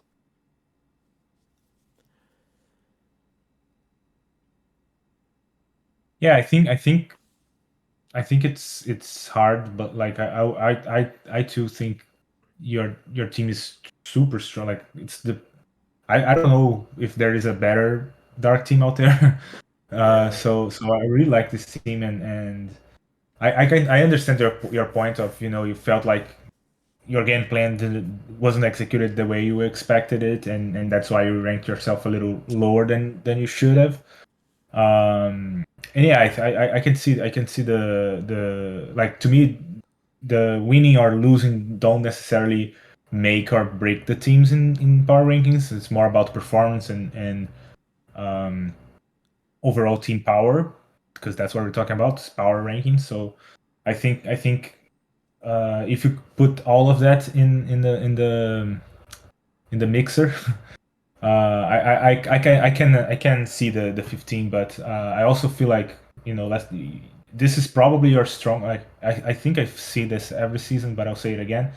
I think this is your stronger monotype team so far, so I can see you doing really well with it.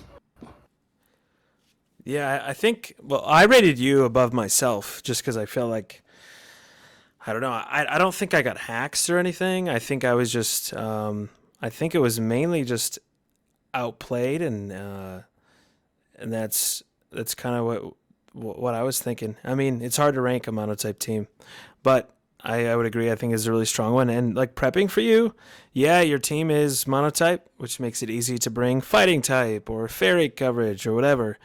But also, your team just has a lot of tools. Like, if you ignore the typings, you have a lot of tools. And that's what made it really hard to prep for, especially triple fake out. So, I don't know. This is a very competitive season, but we know that you can pull out wins. So, wouldn't be surprised if you go up even farther. So, Also, I think one thing that this team has that I never thought about before what seeing this team is like fake out and their shift was insane, right? Like you're gonna take damage. Like there's nothing you can do about it. You're gonna take damage because you can protect, and you're gonna be fake. Like the fastest one on the field was gonna be faked out by the fastest fake out there is. So something's gonna take damage. There's nothing you can do about it. Yep, and Yeah, then that's definitely one thing I really like about my team is that I have a lot of ways to basically say like you cannot click protect in front of me. You have to just do a move, and with that, it definitely narrows the number of options my opponent can do and the number of like, it basically gives it a lot easier for me to like flow charts and things like that. I also think it's nice that you also have like 11 very viable mons, and you have a Sableye who can do prankster stuff into a lot of teams that don't have as many dark prankster immune types. So that's something I didn't think about till now, but it's kind of nice. And I think Sableye is a really annoying Pokemon when you have to let it do what it can do. So, yeah, we'll see. We'll see what else Beatista can do. Moving on to number 14 is the Drowsy Dracozolt, the Trick Room Wizard. Picked up a win this week. So I guess he's another team that he picked up a win, but he's still down here below the, top 12. I think a lot of people are just very skeptical about the Trick Room mode. We'll see if he can prove us wrong. It's a weird team, but like we were saying before, I don't think it's weak. I think it's just a team that you can't put in anyone's hands and expect them to do amazing with. But I definitely think it can do well, and I don't know. Like Drowsy Dracozolts could go 1-7, or they could literally go 8-0. I have no idea. So, anybody else? Yeah, the big thing in my opinion on this was like the team is a very strange looking team, so it's really hard to kind of evaluate whether the team is very good or not great. We know that they played very well, and so the question is basically, are they going to play that well every time? Do they need to play that well to win, or is it their team helped carry them a little bit? And that's kind of stuff that was really hard to get this as early on, and that's kind of why I think we had a reasonable amount of variance on the ranking of this team, which is one of the reasons why it ended up kind of where it did.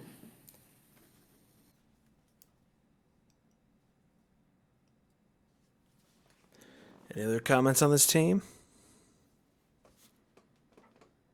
Yeah, I feel like this team has the Trick Room problem, quote unquote, is not a problem in my eyes. Like I think the team has a lot of tools to reliably get Trick Room up or even fight outside of Trick Room. So I don't agree with the problem that the team is too slow or it's only a Trick Room team. But yeah, I feel like, to me, the problem with this team is a little different. It's like more on the raw power that the team lacks a little bit. So that's I feel like that's also a reason why this team was ranked a little lower. Like if it wasn't for the Moody's, for example, like I don't see I don't think that the auxiliary would have broken that Mudsdale. And like you have like your special attack is not that great on this team, and your physical attack is also limited with base 100 Dusknoir. You have Snorlax, but also not super strong offensively, and with one like Snorlax you actually want to invest in defense. So I feel like that, to me, is the actual problem with this team. Is not the speed, is the raw power. But I think Masenko is a great player, and he played really well on that first game. He got a little lucky with the Moody's to do what he needed, but I feel like he's a good player, and I think the 14 ranking. I can see the 14 ranking making sense for week one, and I want to see what else he can do with this team. I agree with all of that. Everything. He's kind of one of those players where I'm excited to watch his matches because I want to see what he can do with this team. It is an exciting team. But I guess with that, we'll move on to 13. And that is the Norwegian Domanitans. They had a tough loss. I think Goomy was, correct in the analysis when he said he kind of. I think there are some things he could have done differently, and he did. It was hard to, feel like you got hacked, but that was a really tough matchup. It was a really tough battle, a well fought battle, but I don't know. The Domanitans, they just have too strong of a team to be like. I don't think they're going to be ranked low for very long. I don't even. 13 is really not low, but I don't know. He has too many weapons, too strong of a team, too versatile of a team to not be a big time contender. So I don't know. We'll have to see what else he can bust out. I really like the Como on this team, by the way. Just as a random fact, I think Como is so cool and it can do a lot of things.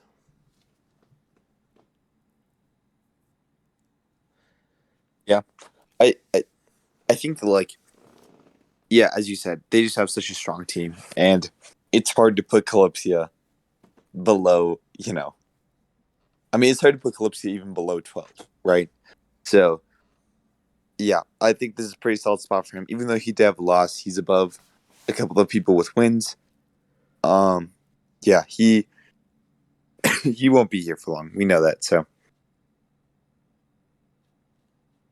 Yeah, for sure. I feel like he's one of the best players in the league, so he will probably quickly go up. And especially with his team, like this team is so good. Like Sarina stopping fake outs and hitting hard. Like you having Intimidate and Incineroar, which is like the best Pokemon in pivoting ever, and in this format really favors pivoting. So I feel like he's got a really solid team, and even the Metagross, like.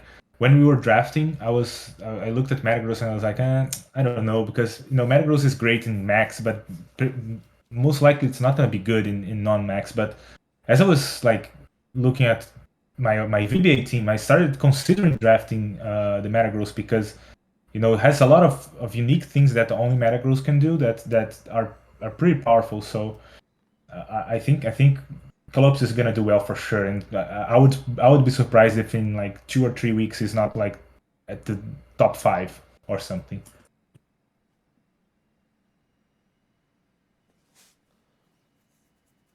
Anything else about this team before we move on?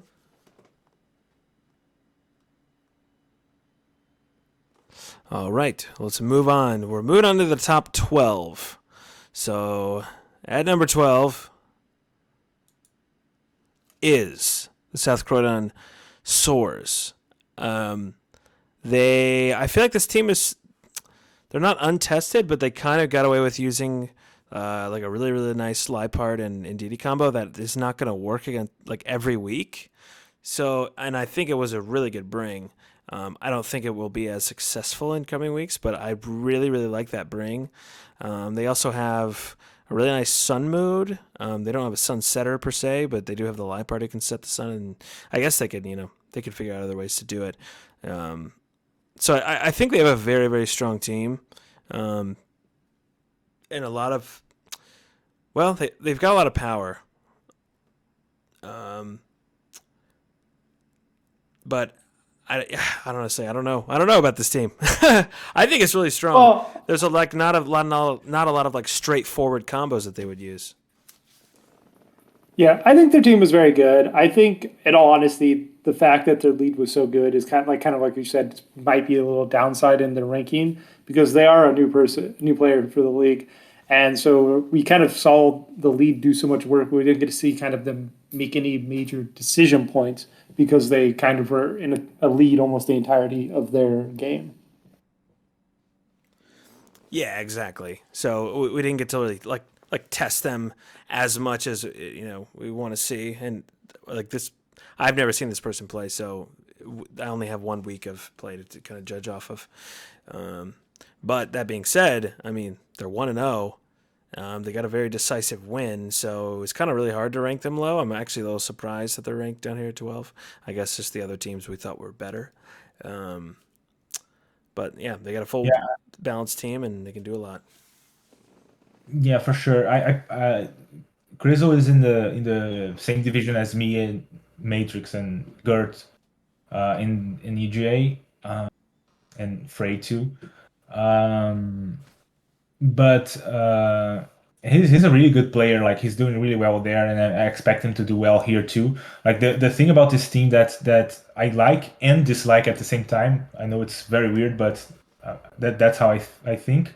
Is that it has a lot of combos, right? Like it has like skill swap into slow mons or trick room with us with base 30 mon and sunny day for Venusaur or for Charizard, and you have the psychic terrain spam with the unburden. But like it feels like those all those different modes, they don't necessarily connect into each other. So I would imagine when he's building, he's gonna have a tough time in coming weeks, like figuring out the 4 months that he brings, right? Because a lot of times he's gonna be stuck with like I have to bring this mode in as a lead and this mode in the back, or this other mode in the lead and this other mode. Like it would be hard for him to interchange like 4 different modes every week, and that's a team building challenge that, especially in this format, I don't want to be stuck with. So I feel like that's the situation with this team. I think he plays really well. He played really well the first weekend. He got a 2-0 win, but that was with a mode as a lead, and I can see him having to bring modes basically every single week, and modes, as we know, can be tagged against. So um, I feel like the team is a solid VGC team in a way, but I don't know about draft because, like I said, like it's hard to like it's really hard to justify like Copperaja Liepard as a lead, like or I don't know Comfy and Charizard, like it's a little bit hard to connect every mon with each other. So that's the issue I see with this team, and I feel like that's why, like you see the team, you see a lot of things that you like, but when you consider it as a whole, like it doesn't excite you as it should with all the modes that he has. I hope that made sense. That makes sense to me. It makes sense to me. Because like sometimes I use modes like like it's nice to draft like a very straightforward mode like Indeedee Psychic spam, or I don't know, like a weather mode, but they're very straightforward and they're easy. Like you can prep for them, but as like a good player, you can kind of expect your opponent to prep for them and you can play off that. Whereas there's almost like there's a lot of strange combos you can use with this team, but none that like you have to just prep out of your mind for. Um, well, maybe except for DD Liepard, maybe that's OP, but I completely agree with what you're saying.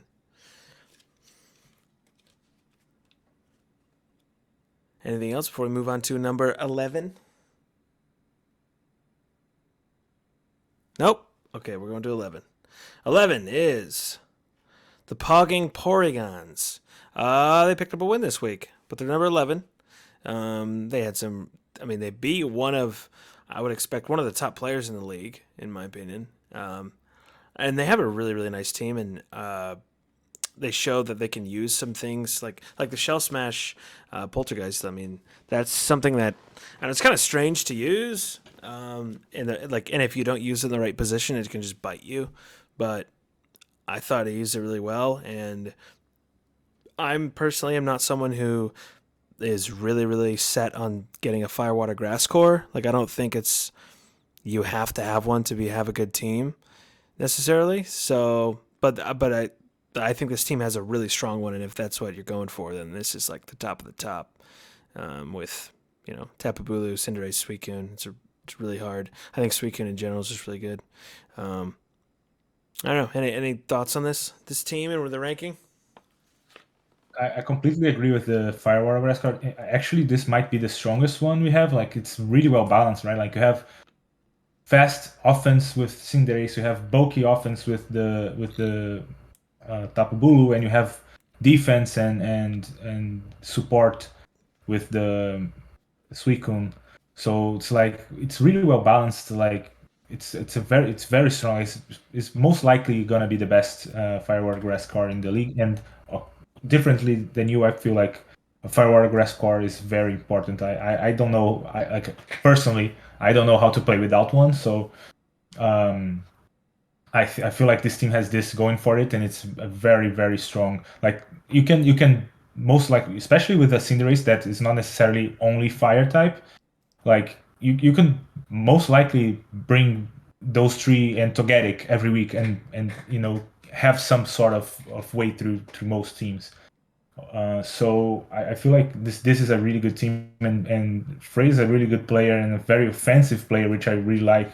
So I expect this team to do really well and be one of the best newcomers to the league. Yeah, I was very impressed with their play, their team. I think they did very well. I'm sure some people, kind of might rank them a little lower because because that crit game three was a very big deal.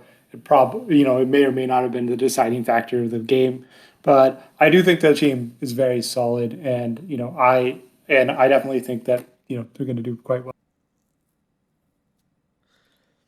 I agree. I would expect them to do very well. They have a lot of tools, um, really good core. We'll see what they have in store. I mean, there's some other combos that stick out to me, but there's a lot of stuff they can do. And I think if they prep really well, this team can be like very very very good.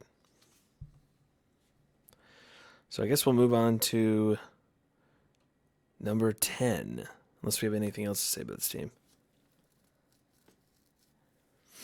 Number 10. I thought it was going to be me. I'm actually surprised to be up here because I lost. But it was a very close game. Yeah, I think I ranked myself a lot lower than this, but I don't know. I guess you guys talk about it, and then I'll put my input in. I'll go first. Like I said, I ranked you very high. I honestly feel like I might have even underranked you. Because like I said, I personally feel like the way you played, your prep that you had, you kind of played in a way that kind of feels like you won, in my opinion. And in addition, I think you have one of the more powerful teams. Like if you would have ended up having one more body press PP, you probably be maybe fourth overall. But instead, you had one fewer body press PP and ended up getting 10th instead. Yeah, like I said, like I'm not looking for necessarily like wins or losses. Like to me that of course like is matters, um, but in general, like the to me is the performance, right? Like, and I feel like your performance was really really good. Like the end game was anyone's game. Like there was no way to call that a game until the game did the math and told us who won and who lost. So I feel like you played really well that match and against another really strong player. When you look at your team, like there's a lot of really good things. Like I said before, like I'm a sucker for the spread moves in this format, and you have like the strongest spread dark move in the game, essentially, with chances to flinch even. Like so, it's like really really good option. And you have other stuff that I'm not gonna talk about because I'm not sure if you want it revealed or not. But like I see a lot of very very strong offense with this team and really good options. So that I think that's why I think I was the coach who ranked your team the highest. Um, I really really like this team and like the rain mode is super good. Like Reiku, I feel like Reiku is really really really really powerful in this format. Probably one of the best electric types for everything that it can do. Like I played with it a little bit because I joined the league to do some testing for this league, and the one of the ones that I had on that league was Reiku, and Reiku's like did really like amazing, right? Like it has such a good move pool, and in this format where setting up is so good, Like Riku has calm mindsets that are like if people let you set up, like there is nothing that can stop you anymore. So I feel like this team is really really good, and I think even though you lost, I think you played really well and you deserve the to be in the top 10. Well, thanks for not giving away my leftovers Doug Trio strat. I was gonna be mad if you revealed that. Yeah, I was excited about some of my prep this week, and I had a pretty good game plan. It took me a while to prep for Beatista because he's actually got a freaking annoying team to prep for. But I'm happy to be up at number 10. And I'm totally on board with you, or I agree with you, Otto. Like, I am such a sucker for spread moves. Like, when I draft a team, it's like if I don't have a few mons with good spread, I think about spread probably too much. Like, I just want good spread moves. But yeah, I'm happy to be up here at number 10. Excited to move forward and hopefully pick up some wins this season. I just can't get out roosted again. That's my weakness. Move on to number 9. Number 9 is the Georgia Gherkins. Zeptos good. Good win this week. Strong team. They've got a bunch of I mean, I guess you could consider them wacky mons, but that very much could do things like Reg Ice, which is can be a special defense wall. No one really considers it a very good Reggie at all. Hitmonchan can do some really cool supporting stuff. Also has like Iron Fist and all the punch moves.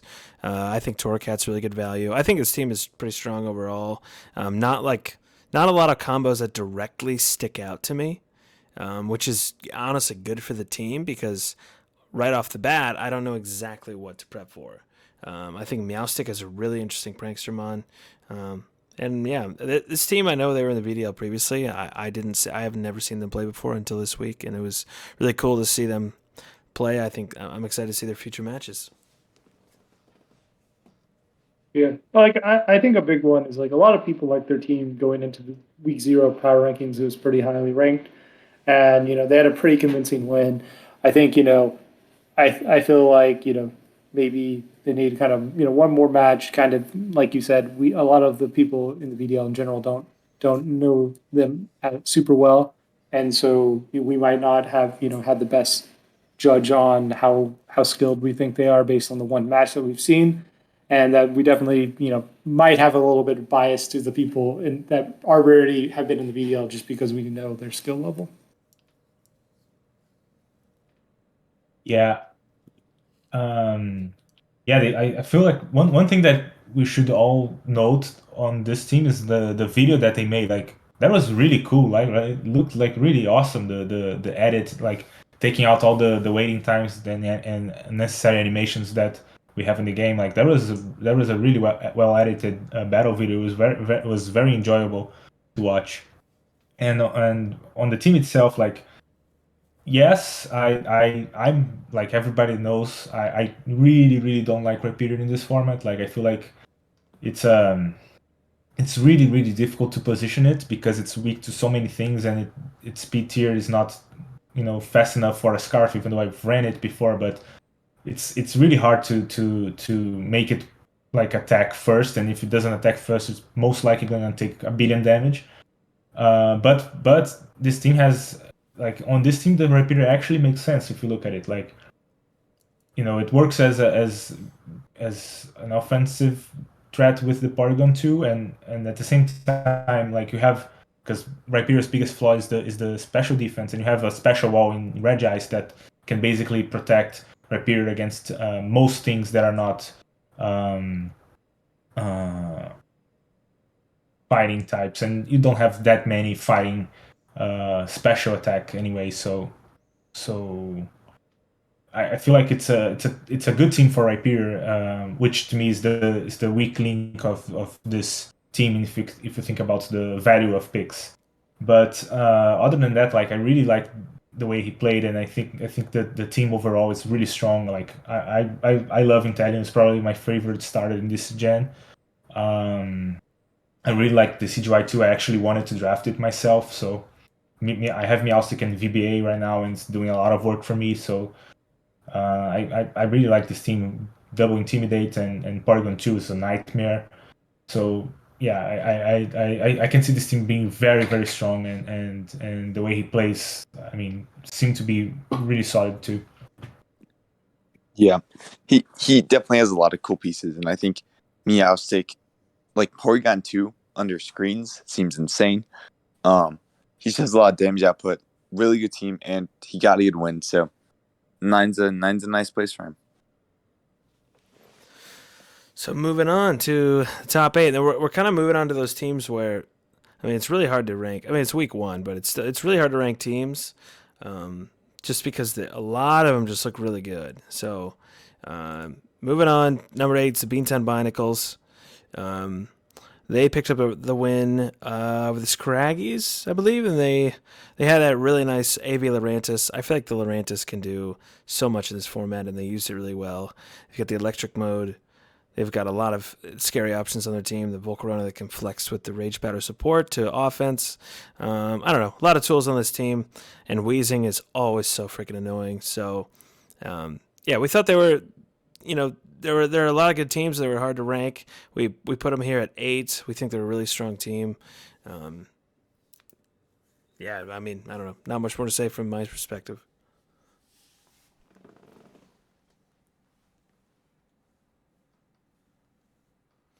Yeah, I don't have too much to say either. Like, I love this team. I think it's really strong, and I expect a lot from Theo because I know he helped Sam last season to prep against me in the finals, and he brought a really cool set with the Soak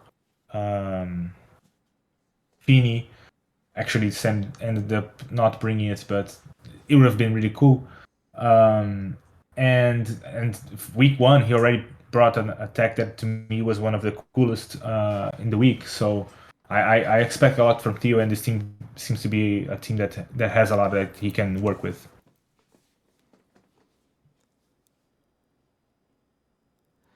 Beatista, Goomy, anything about this team?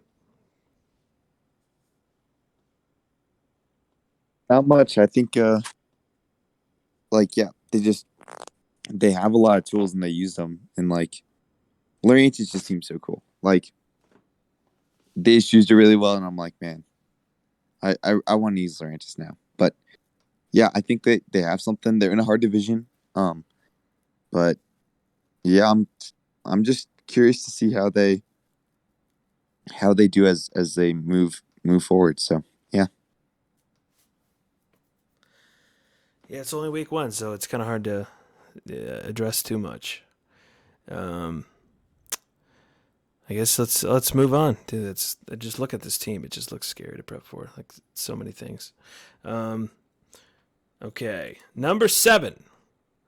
The Brisbane Blazikins. 2-1 win. Might have even they might have been able to pull off a 2-0 win. Honestly, I think they played well. And the prep was good, but I think they played well. Like I think they analyzed the matchup well, and they made good predictions, and they looked dominant in Game 3, which is kind of a sign of a good player in my opinion. But I don't know. They have a lot of tools on their team. I mean, if we're going to talk about Firewater Grass Core, this might be the only one that competes with, that Suicune and Cinderace. This is a strong team, but they just have a lot of different typings that work well. I mean, like Xatu is kind of tricky because it's the only Tailwind setter on the team as well as the only Trick Room setter, so it's kind of strange. But I think Clefable is so good, and I really like Berserker, like with the Fake Out and its crazy damage output with Steel moves.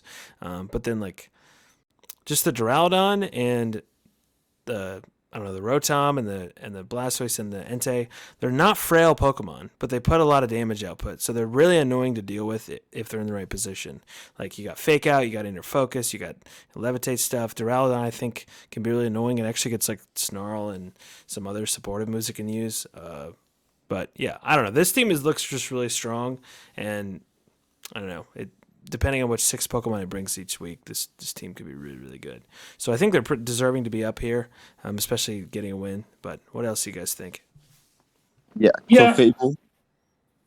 Sorry, go ahead. I know. I thought that was all you were gonna say. Just Clefable, right? Yeah, basically. But yeah, no, I was basically gonna say like I really like their team. Like I think Saki kind of mentioned it. Other like if they had a little bit better speed control other than like Zatu or maybe like Choice Scarf, Electro Web on Rotom Mo, I think they would have been definitely one of the best teams in the league.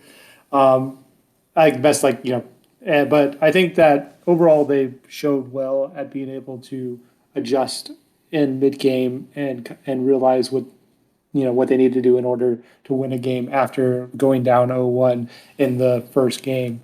And I definitely think it shows the ability to that you're a good player, even if your main game plan might have been countered.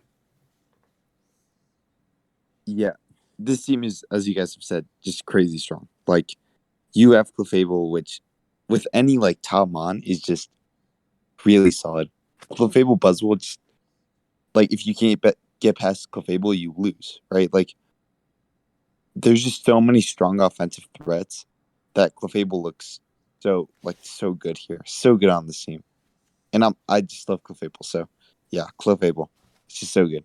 So yeah, pretty good team, and they adapted well. So yeah. Yeah, I really like this team for the most part. I will say like I really like the Clefable, like Blastoise super strong. Like Duraludon, I feel like Duraludon has it's not gonna play exactly like it did in Dynamax, but it has a lot of other options that are open to it now that it's not Dynamaxing anymore. Um, the one thing I will say about this team is like when I look at their division, like they have to face a Suicune and they have to face a Vaporeon, which are two bulky water types that feel a little bit hard for them to deal with because they concentrated all their bulky water types answers in one Pokemon, and that's Rotom because it's the only electric and grass type on the team. So what I would suggest to them is to see if they can find a different grass and a different electric to add to the team, and maybe even if it's replacing one of the low tiers, if it's like a low tier grass that can do damage or a low tier electric that can then the bulky waters just so they don't struggle against it because if you look at like Blastoise is one water type that doesn't do well against other water types because it doesn't have any moves to hit them with, and other than the Rotom you will have like potentially a Thunder Punch on the Buzzwole and a Thunderbolt on Garchomp on not Garchomp on Duraludon, and that's it. Like you don't have much to hurt the bulky water. So I would suggest that the team is really strong. But if you had a second option to hit the bulky waters, that would be better. Yeah, I would agree with that. Yeah, it's kind of their water answers all concentrated in the Rotom. Something I do like about this team is that they're Clefable. Um, they have two steel types on their team to switch in for the poison, and they're both pretty good. Like Duraludon's just good in general, and then switching in a Berserker is not that bad because you can you have Fake Out, you have other stuff you can do. And this team also has 6 steel resists, so it's pretty nice for Clefable. Treat Clefable pretty nicely. But overall, very strong team. I'm curious to see how they use these low tiers moving forward, but we'll see. So number 6 is the Alexandria Arcanines. They had a loss this week against, Otto. They lost against you. But I think they played really well. And I think your tech ended up working out, and the Arcanines were a bit taken off guard by it, and they ended up losing 2-1 here. But their team, it's so strong, and it didn't look like. It seemed like Otto, you were prepping out of your mind to try to combat this team, and you still only pulled out a 2-1 win. They just seemed really, really hard to deal with in general. Like, there's no way that anyone just absolutely beats down this team, with some cheesy combo that easily. Like this team is just it's too well rounded, and that's why even though they had a loss, they lost to Otto. We know Otto's a really, really, really good player with a really good team. So, they're up here number 6. Yeah, to me, this team, like, on paper, is the strongest team in the league. Like, I don't like to call it like that because draft is really hard to say like this is the strongest team because it's very matchup dependent.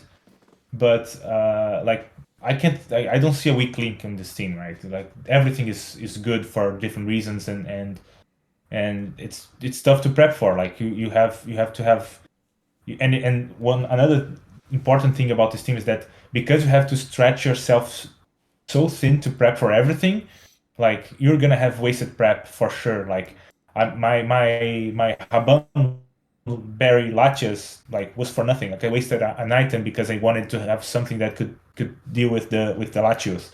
So that's gonna happen for with many other teams that face this team. They're gonna have wasted prep because you have to cover stuff, and of course they won't bring all the 11 mons, but they could bring any of them. So you're gonna have end up spreading yourself thin, and that's the mark of a very strong team, in my opinion. Plus, I ranked this team even higher than this, and that was mostly because, well, one is very strong and was really very, very difficult to prep for, and two, I feel like they made really good plays in the match and made my life very, very hard. Like, they pulled a double switch in game 2 that was very, very brave, but also very smart, and that I was winning that match back until the point that they did that double switch and basically turned the game around with one move. So I felt like that was very well played, and that's why I think they deserved high ranking this week. Anything else? Yeah, this team is as I've said, probably the one of the strongest on paper, right? Like, prepping for this team is almost impossible. It's insane. It's so good. So, he played really excuse me. He played really well. He had some incredible plays, and even taking a game against Otto is not something I've done in a very long time. So, definitely impressive, and yeah, we'll see how he does.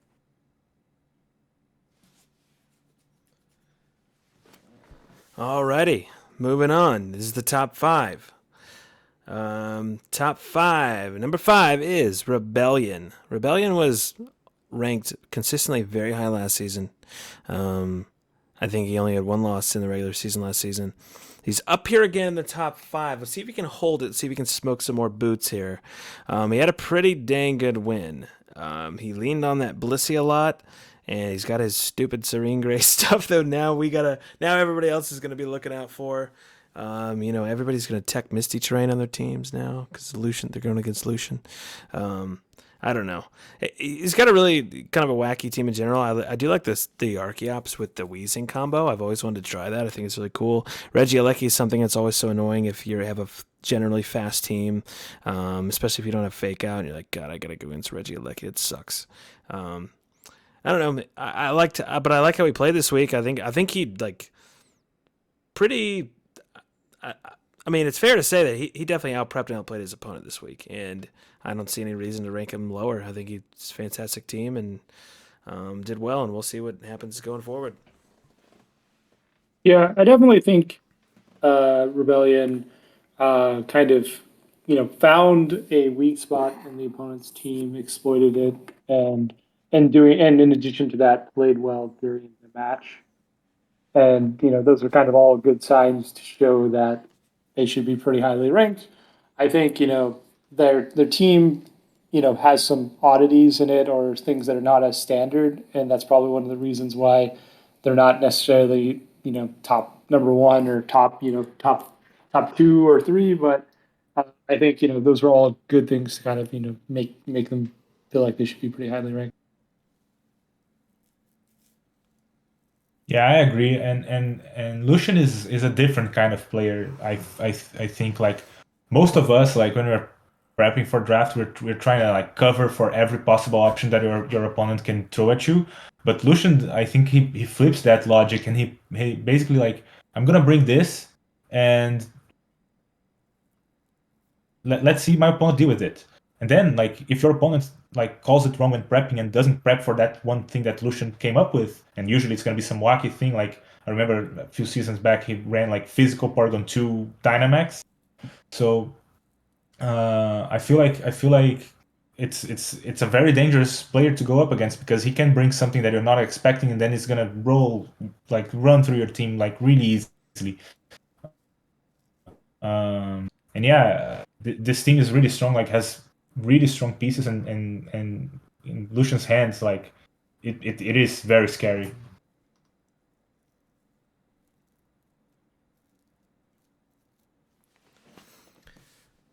Very much agree. Very much agree. Well, I guess let's move on to, I don't know, some other boot smokers. Number 4, the Old English Ice Cube. Gertz up in the top 4. He kind of took the season off last season. Well, for the most part. Now he gets to draft his own team because he's back in the VDL. And he pulls out a win week 1 with a really, really, really nice Skarm reset and I don't know. I think he played the team really well, and I think you're really right, Otto. Like this team is really scary because it has all this bulk that you've got to deal with, but at the same time, if you don't have an answer for his hyper offense, he can win either way. Like he can bring 6 Pokemon, and he's not committing to bulk or committing to a hyper offensive strategy. It's really hard to know what he's going to do, and sometimes 3 games is just not enough to figure it out. So, yeah, I think he's got a really well-rounded team, and he just, I don't know. I think he deserves to be up here because he definitely has a scary team. So, Yeah, that is like, I feel like Dan's is probably the strongest team on paper, but to me this is my favorite team on paper. I mean, outside from my team, because I drafted it, so I like it because I drafted it. But this team, from the teams that I didn't draft, this is probably my favorite team because I feel like it achieves something that is very, very difficult to do, which is this balance between offense and defense, and it's so well done that's like you don't see an easy way through this team. So and Matrix played this team. It's another very strong player and got too old by it and couldn't really break it. So I think Gert had an amazing performance, and with this team I think he's gonna do really well. Yeah, their team was very impressive in their match. I'm very excited to play them this week and see kind of how I feel it plays against, because I can definitely imagine their team possibly having misranked them and them being closer to 1 or 2 overall, because their team is quite scary and their performance was very commanding this week. But I definitely want to see a couple more games with this team because there's definitely some things that I haven't seen necessarily perform incredibly well in draft league, and so I'd like to see them see how it does.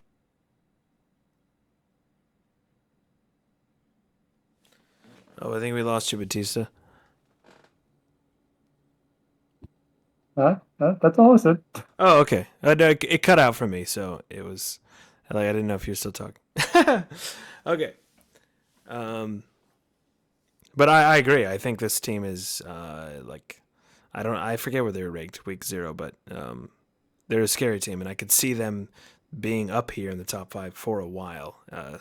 Because I could see them keep winning because they just have a really strong team. And if you want Goomy to rank you number 1, just run a crazy Scarf Cresselia set. So, you can always do that. Easy. Scarf Heal Pulse OP. All right. I guess we'll move on to number 3. Top 3 teams. The Rolled Gold Pretzels. Speaking of the Goomy. His team is strong. He's out here. He's going for gold. Everyone he plays, they're trying not to get rolled, He's coming out here with some salty tech. That I am a believer in the Torn Chomp. I mean, just on paper, like looking at it, but I expect it to be pretty good, especially because it's just so fast and it's really not that frail of a mode. I can see why you're a believer in it because it just seems like it did really well, and I liked seeing it in action. Um, but I don't know. You got a crazy team overall. I know you're comfortable with Eli's Pokemon, especially Ludicolo and Tornadus and Aggron, and I know you're a great draft player. So yeah, not surprised to see you up here. Yeah, I definitely feel like it's you know it's weird to see myself at rank number 3, but especially first week. But like, yeah, I really like this team. I'm really comfortable with it, and I'm just excited to see what happens. Right, like it's one of those teams where like you draft it, you have fun with it, and you just want to see how you do with something fun like that. Right, so um, I'm really going to have like a little bit more fun this time. Like I always take it maybe a bit too seriously than I feel like I should. So I'm starting to chill out a bit, and I'm happy I got a top spot. So yeah. Yeah, I ranked this team number 1. Like, I'm just gonna say it. Like, it's not necessarily because of just the team, but the team and player and the way they have been playing and prepping. Like, I think they played, you played Goomy really well your first week. Your prep was really on point, and your team is really difficult to deal with too. Like, it's very strong. Like, has modes that are hard to deal with. Like I said before, I'm a sucker for spread moves, and you have probably the strongest Disquake mode in the league. So uh, and like on top of that, you have like Earthquake with your tornadoes, and you have Hyper Voice on your Sylveon. So I feel like this team is very well built and very strong, and it's in the hands of a very strong player. So that's why I ranked it number 1.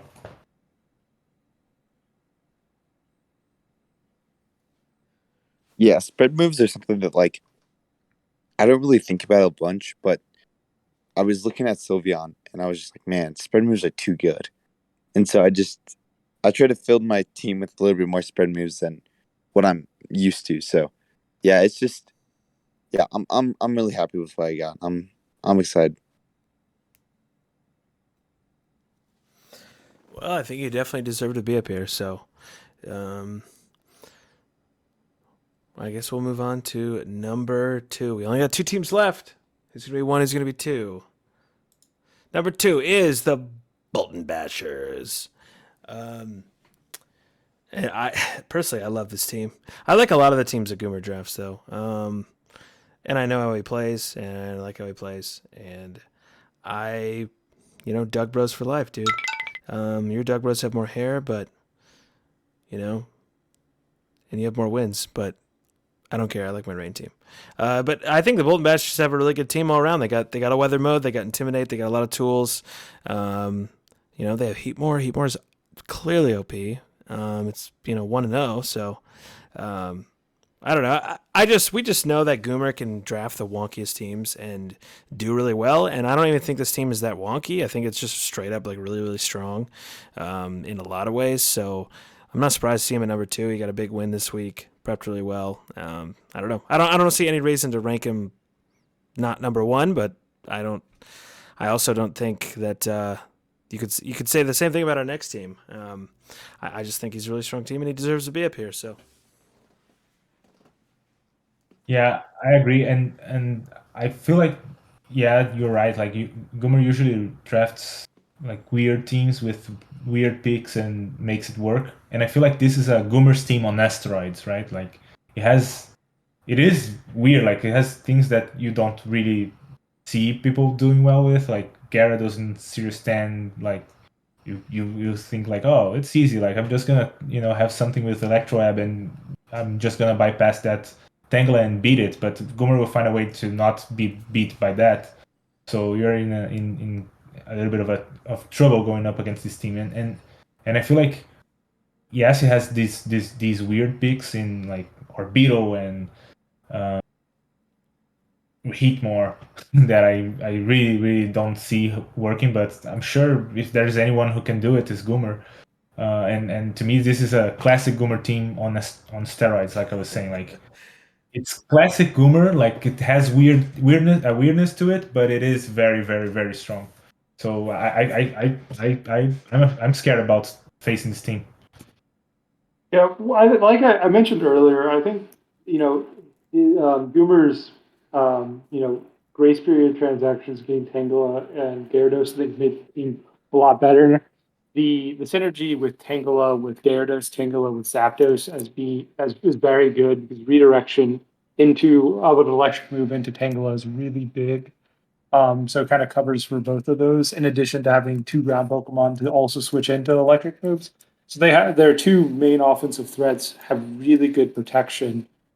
And obviously Goomer, had a very good win as well, which I think are gonna kind of the big reasons why Goomer's as high as they are.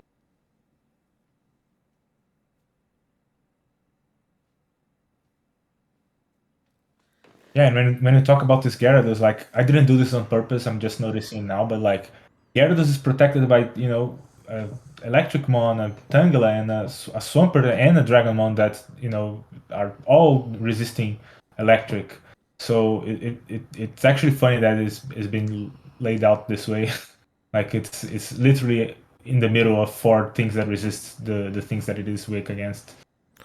I think Gyarados definitely like it can't work on every team, but I think it can work on this team, and I'm glad because it's such a cool mon. And like you said, I think that Persian is wildly underrated.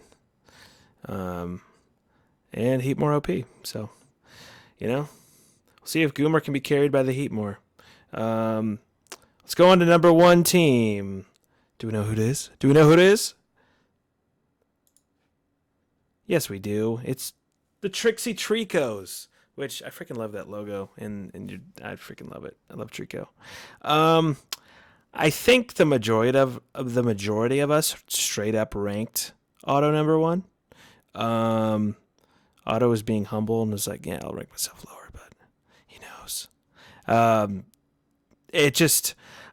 Dan has an insane team, and the Arcanines were a big challenge, and you just prepped really well, had some really, really nice tech, like the Encore Salazzle and the Quick Guard Terrakion, and you used a setup wall ringing against a Rillaboom team, which was really nice. I think you had a game plan, you had to take some risks to use some techs, and all your techs, I mean, I don't know all your techs, but like a lot of the ones that, you pulled out, they seem to be really useful, and I don't know. I don't really see a reason to rank you less than number one at this point. You had a really tough opponent.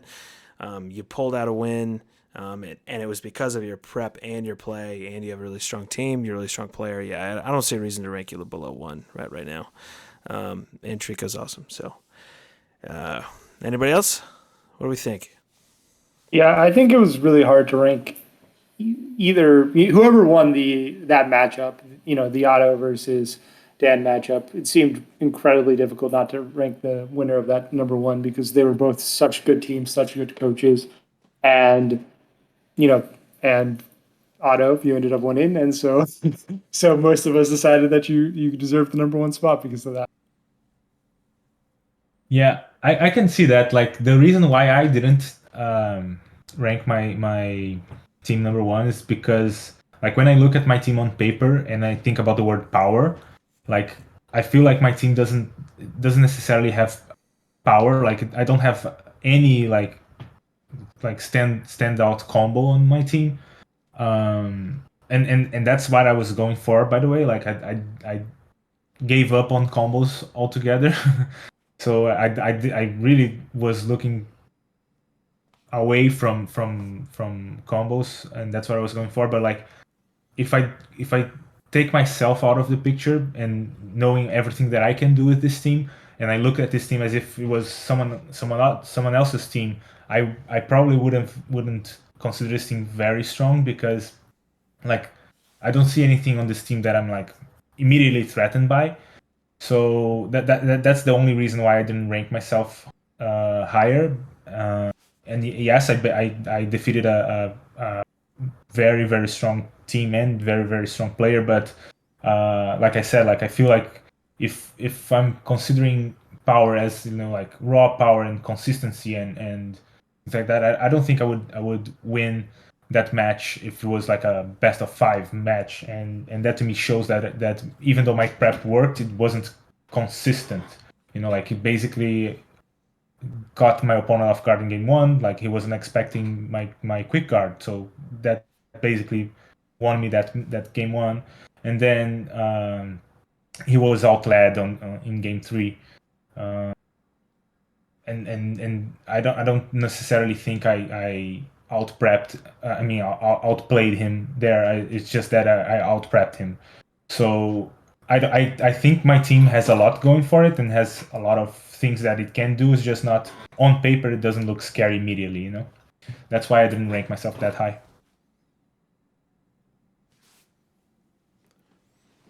I can see that. I mean, yeah, definitely you don't have like some combos that just you just chuck it out there and it straight up does damage immediately, like putting off immediate pressure. But I don't know. I still agree with the number 1 ranking. I think it's well deserved, and yeah, just a very cool team in general. I really like Salazzle and Sandaconda. And there's a lot of Pokemon's team I like actually.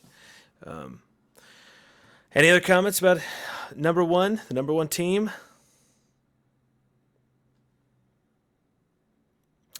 Well, I don't think we don't have any more slides, do we? Is that it?